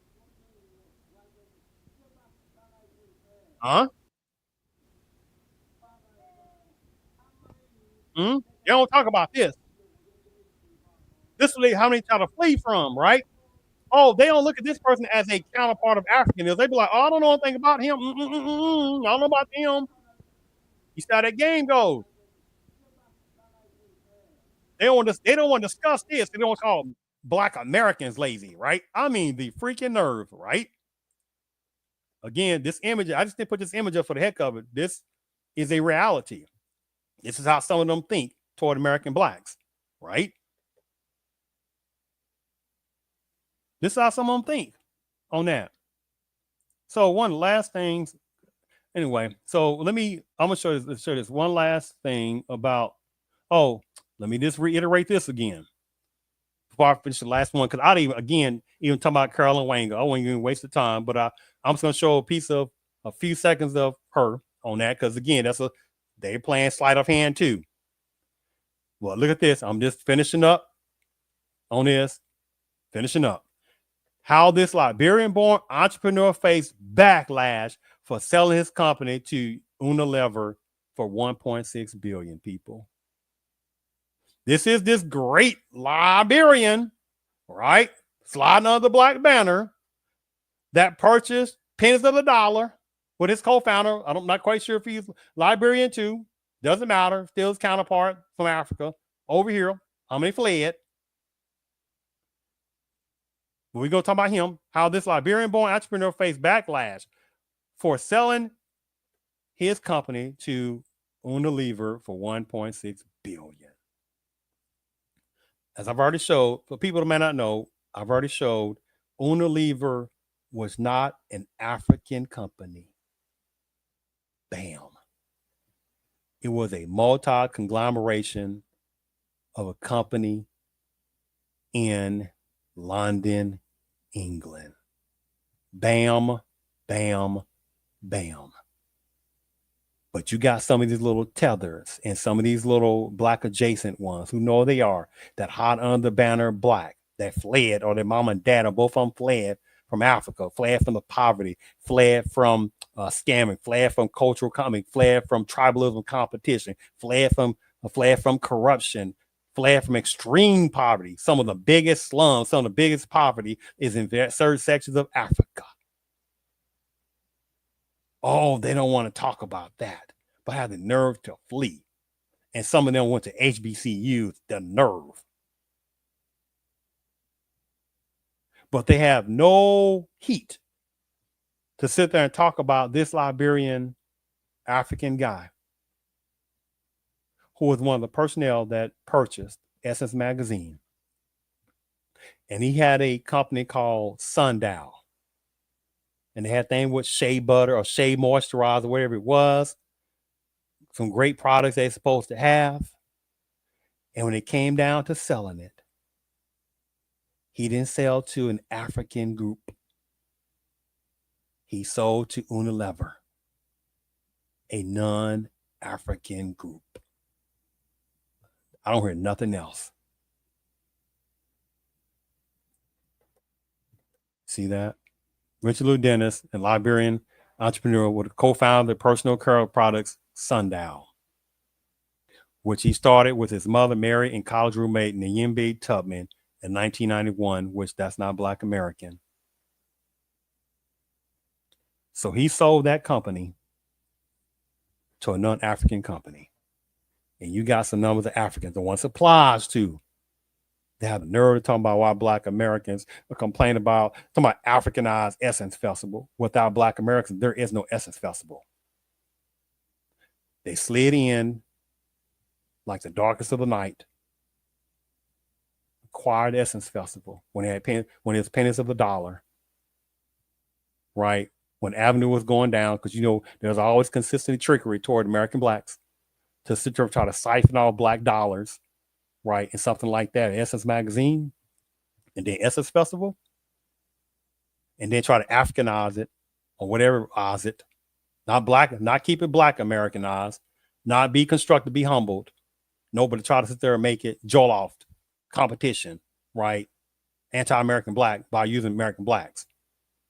But he sold that company, Sundial, for $1.6 billion, not to an African conglomerate in Africa, not even an African group in London, not even an African American group or African group in America, but he sold to a white conglomerate group in London. I don't hear nothing else. The game is over on that, what they talking about. The last thing I want to show you, and I won't go even show it because that's how much I really even cared, of Caroline Wenger. Let me stop this. Caroline Wenger is the, if I still have it up, man. Let me see, hold on. Do I have it up still? I do. All right, I'm gonna finish up this. This is the last thing to show y'all. So I appreciate the time. Caroline Wenger is the CEO of Essence. She went to an HBCU. Let me say it again. She went to an HBCU. How many slot under the HBCU banner? Right? Couldn't sit there and do stuff in their own country, but slid under the banner of Black. Go to HBCU, sit there and play the little infantile tactics, the cosplaying Black Americans, right? But when it comes down to Black pain toward Black Americans, they disappear. And unfortunately, unfortunately, Black Americans are the most openest group in America. Nobody compares to Black Americans, to the openness, the welcomeness, to the neighborhoods, only to be used. Look at hip hop. You got numbers of African people talking about hip hop star in Africa. What in the dog's toenail did that sound like? Sounds stupid. You got some people in certain parts of Jamaica that got some, I know some of them got no damn nerve. When the British is sitting there just slamming them left and right. Huh? The British are still controlling various parts of Africa. You had certain parts of Asia sitting there building up in Jamaica. And you got some Jamaicans that once applies to got some nerve to show hatred to American Blacks too. They got some nerve too. Right? On that. But Caroline Wenger, the Essence CEO of Essence, she's from Kenya. Right? She's a latecomer as well. Went to HBCU. And by the way, if I show this last, the thing with the Target situation where, oh my goodness, Target, they getting away with DEI. That got nothing to do with a moonbeam's tail. about Black Americans. When you say DEI, that's an insult because DEI is for various other people. It's like when somebody says minority and people in color and disenfranchisement and marginalized people and communities of color. That's bogusness. That got nothing to do with Black Americans. And I wish those Black Americans stop using those terms. Black and brown. What the is a black and brown? When you got Black people that have brown skin. God. Or saying Asian. What does that mean? Asia is a continent with dozens of countries and many islands. And Asia, right? Armenia is an Asian country. Afghanistan is an Asian country. Iran is an Asian country. Parts of Russia is an Asian country. Oh, God. These games. That's why I'm saying in finishing, Black Americans about to stop allowing people to play these little sorry games. The Target situation.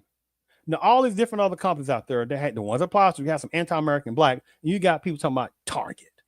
What they got to do with talking about the real CP show?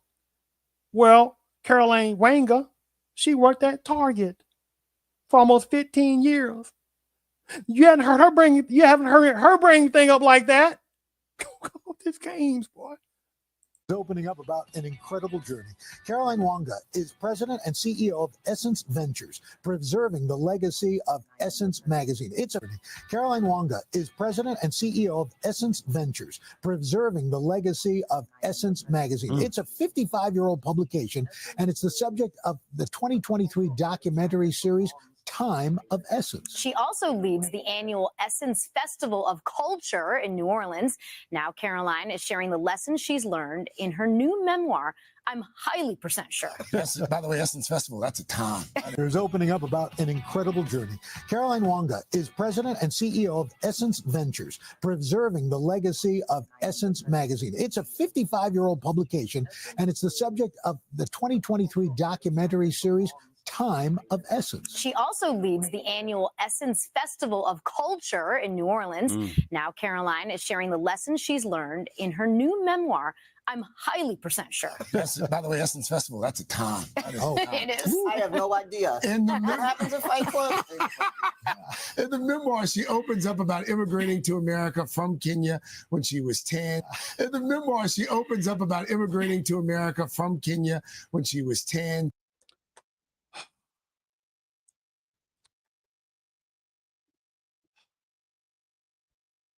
I'm done. The games. So she immigrated when she was 10 years old. Her mama and daddy both fled from Kenya.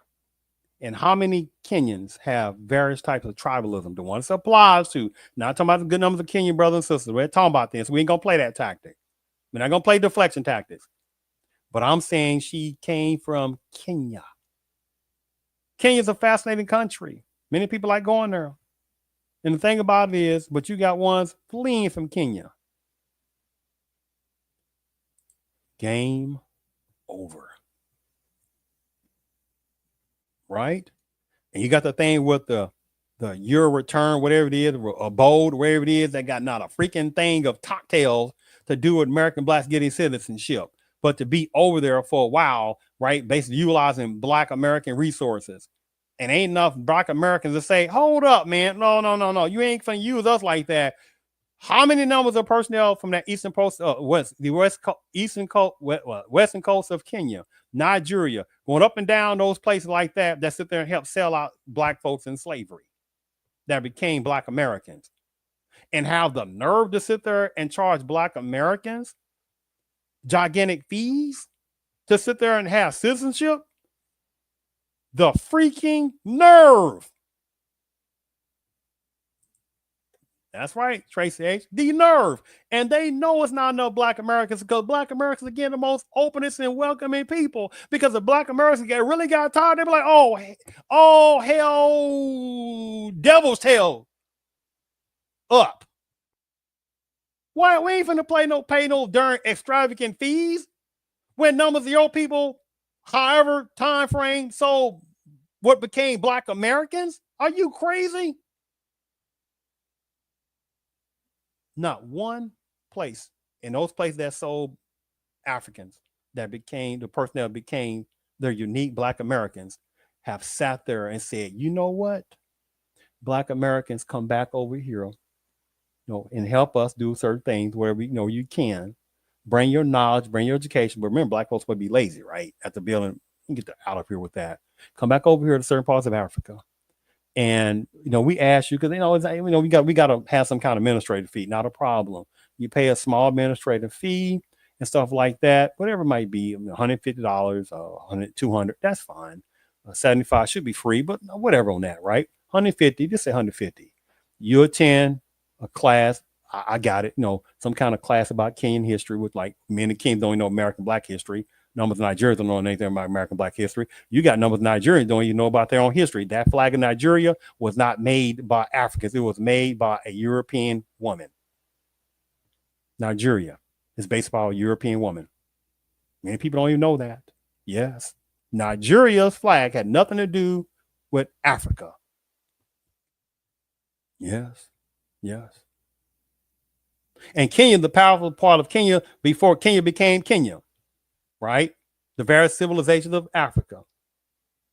But the point I'm making is that where is the come back to Africa, the Black Americans who want to come back, and we will sit there and give you this citizenship that you already earned because we sold numbers of your people in slavery. Come back over, pay a fee, take a day class, and about a week, about 7 to 10 days, I give whatever it is, that's fine. 5 to 10 days, you have your citizenship. That's what it should be. And they know American Black person are some of the most openest people that they ain't gonna be saying we ain't paying nothing but $150, whatever it is, because most of y'all sold that became Black Americans, right? But you got numbers of personnel from various parts of Africa that have fled over to America, and they don't want to talk about the numbers of Africans, right? Trying to call Black Americans lazy, but they sit there and paid all that money to go all the way around, go to parts of, I don't want to go on all that, went across that Atlantic Ocean, right, to certain places. Some went through the Caribbean islands, go to all different places, going up different places, going up to the south border, crossing the border into El Norte, legal. Oh, they don't want to talk about that number of African personnel that came across that border legally. See how the game goes, right? So let me go ahead and remember they said that she came over, she's about 10 years old? Or her mom, dad, whatever it is, fled over from Kenya. Caroline is sharing the lessons she's learned. And it's the subject of the 2023 documentary series, Time of Essence. She also leads the annual Essence Festival of Culture in New Orleans. Now Caroline is sharing the lessons she's learned in her new memoir, I'm highly percent sure. By the way, Essence Festival, that's a time. It is. I have no idea. What happens in Fight Club? In the memoir, she opens up about immigrating to America from Kenya when she was 10, and also how she climbed the corporate ladder in this country. Welcome, Caroline Wong. Thank you for having me. It's so good to see y'all this morning. Yeah. Why write the book now? What was the impetus? Well, the predecessor was I'm not writing a book. Okay. I had been asked for a long time about writing a book. I had no interest in it because I didn't believe that I could do what my mission was on authenticity and still work through a book translating it in the way that I offer it live. But what really happened is, as I continue to have a passion around helping people find their purpose, the opportunity to tell my story in a book so all the Carolines watching know that they can do it was aided by the book, because now it can get to scale faster than I can get to everything. And so it actually was about managing the selfishness of me wanting to be the only way that my purpose was delivered, but put on paper so more people can enjoy what it means to find purpose early in life. And then I still did an audible so I could win on having my voice on the book. I don't see nothing funny at all in that voice of them. I don't know how many people. I'm not very impressed whatsoever. I smell nepotism and favoritism. That's what I smell, right? The nerve. And I'm gonna play this, show this one last time on this part of the hypocrisy of this situation that's going on. And I will finish this up on this part, in that the insultingness of this. You heard from her, they talking about that she immigrated, or when she was 10 years old, mom and dad or whatever it is, however, fled from Kenya, right? Fled. Now, again, I'm not talking about some of the good Kenyan brothers and sisters. I'm not talking about who know they are. So we're not going to play that tactic. But still, there are numbers that fled Kenya. It's like fleeing Nigeria, flee Somalia, flee Ethiopia, flee Eritrea. You know, the list goes on, right? And there are some people that have some that saying, hey, man, they still show humility. They say, look, we over here, we had opportunity. We still give respect and stuff like to the American blacks. Those are very small. The rest of them have a anti-American black hatred because they are jealous because they had to run and flee. The nerve of some people that got some nerve.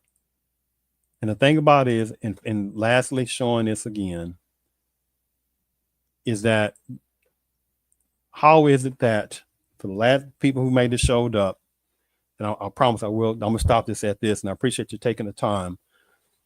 The two main things in closing up on this show is the little arguments that I refused, because there was this little fool that tried to sit there and play this little deflection games about, well, Black Americans, you know, all this old nonsense. Black Americans, you know, they you know, complain about, you know, y'all talking about Africanized and Essence Festival, and y'all should have, you know, y'all should have, you know, Black America should have bought the Essence Festival when Essence Festival had already been at its zenith, right? It began and its zenith already for decades, you know, for years later. So by the time its zenith had passed, and Richard Lou, whatever his name is again, because I'm getting tired now, Dennis sit there and bought from Time magazine, because Time had already bought close to half the shares and turned around a few more years and bought the rest of the shares, when they're already the zenith of Time magazine had already reached its apex.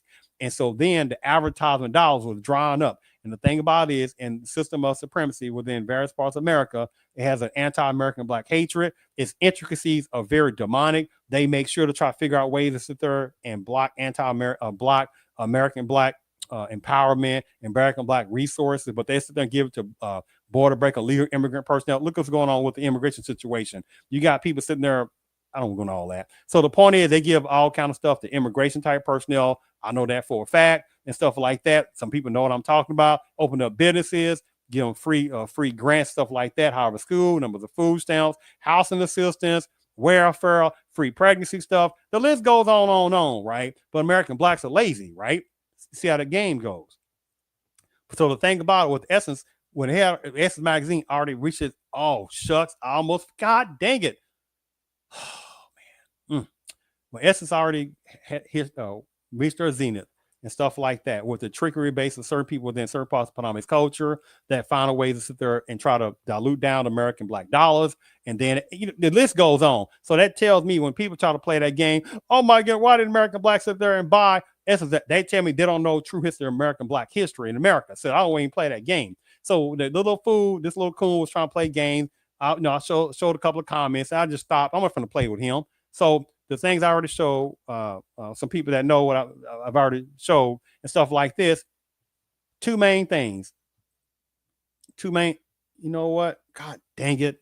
Let me, man, because there's so much good information I really didn't expect God, to go so long, but it's so good on this. It's so good. This is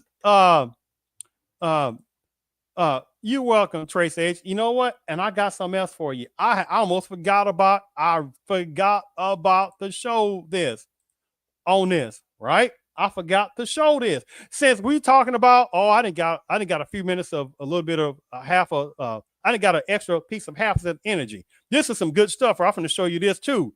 I make this point because one of the things about Richard Lou Dennis, hold on. Oh, I got something for y'all. Trace H got something for you. Give me a second here. Let me see if I still have it.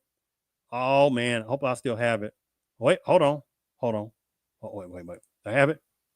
Nope, this ain't it. Hold on. Well, give me a second. Oh, yes. Oh, I think I have it. Oh, yes. I'm finna rock some now. So we want to play. Oh, I didn't got a half a second of a piece of half a second of energy. I forgot about this because it's some good stuff. Because many people, I'm watching people on this kind of stuff podcast, some good ones, but they have not shown some of the stuff I'm showing on this part. Hold on. I think I have. Oh, wait. Do I have it? Oh, I have. Hold on. I think I have. That's low. Where did it go? Yes. Watch this, y'all. Watch this. Hope y'all ready. So we talking about Richard Lou Dennis. Oh my goodness, he's this, he's that. He ran over. Well, he's young. Well, his mom ran over and stuff like that from Liberia because Civil Wars. Ain't got anything to do with us, American black people, right? In America, ain't got anything to do with American blacks, right? Now, think about it. He was supposed to be some kind of godfather of black entrepreneurs. I saw that bull crap. I was like, what kind of nonsense talk tale is this, right? And how he acquired Essence Magazine, all that old stuff like that, right? I guess on that, right? And stuff like this. But what has also not been shown is you see this right here. Oh, I guarantee many people have not saw this as well. Trace H as like the other two things I showed you about the Solomon Group, that kind of stuff. Many people ain't showed this, but look at this. The truth about Essence. Oh, I hope y'all ready. Because remember, Richard Lou is supposed to be all this, right? Now watch this. The allegation, allegedly, right? We are Black Female Anonymous. We present ourselves under the condition of anonymity for fear of retaliation, intimidation, and the maligning of our media careers. We demand the immediate resignation of Essence Ventures owner and chief executive officer Richard Lou Dennis, Essence Ventures board member and former Essence Communications CEO Michelle Ebanks, chief operating officer George Collins, whatever the problem that the Black American people, and chief content officer Mona Lou, and Black American. We are called for AT&T, Coca-Cola. Yeah, I know you got the list. You see the list. You see the list on that to immediately eliminate all active or future sponsorships and media buys at Essence Ventures until the company is under new leadership. Sign a petition, and you see. July the 28th, 2020. These are allegedly situations, right? The Essence brand promise is fraudulent.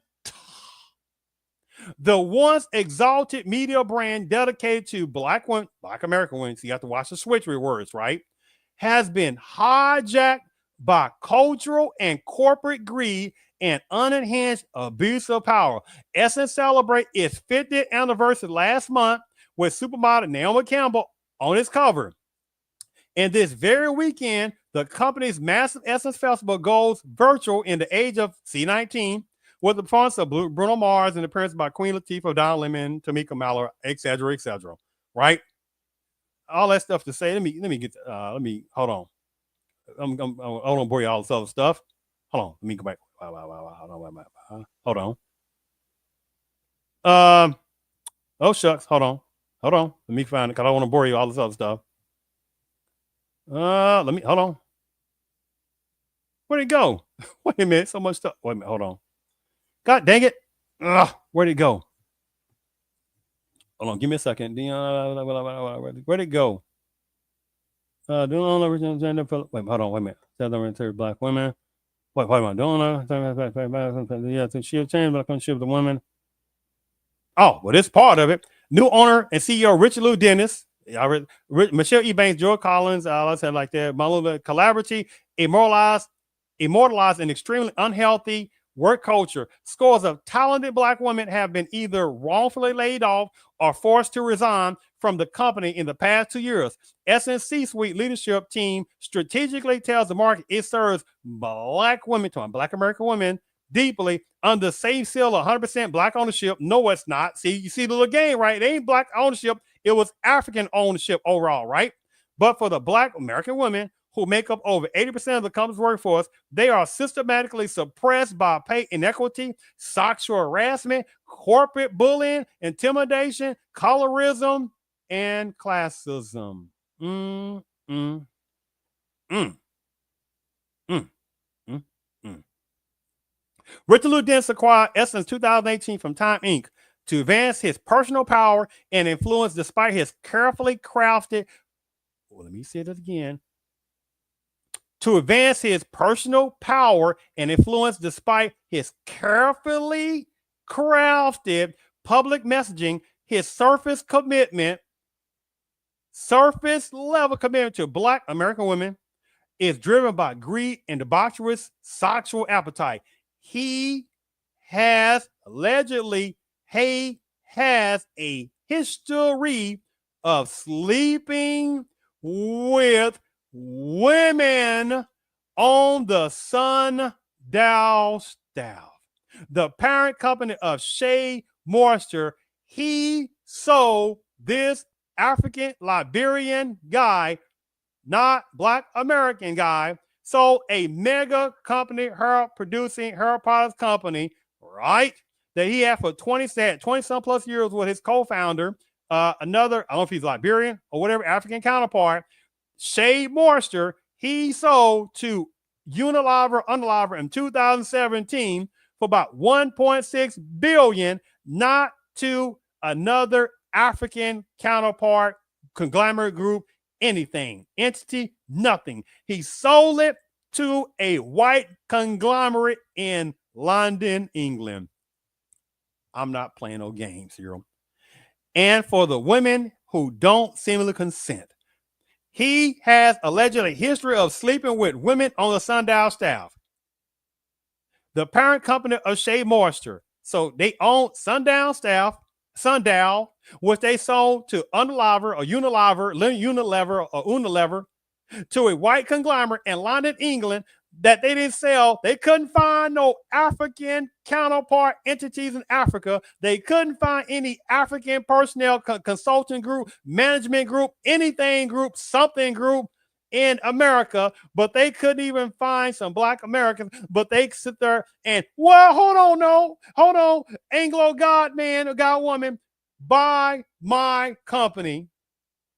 And he sit there and sold that magnetometer great company to some Anglo type European people in London, England.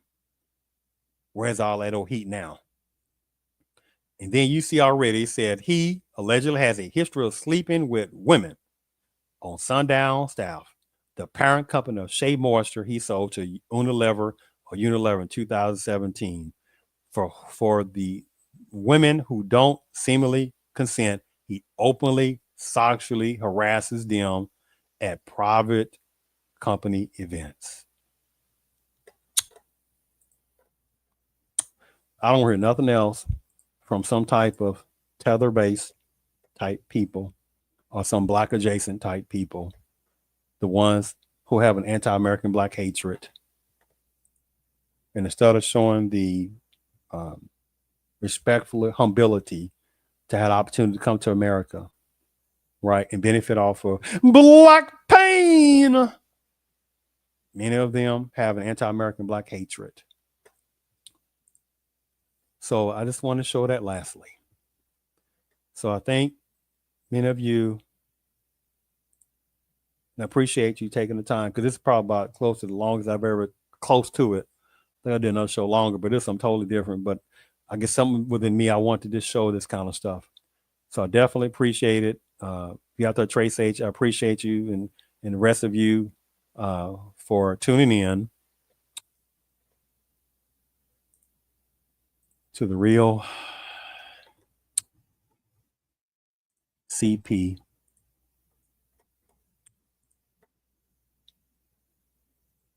show.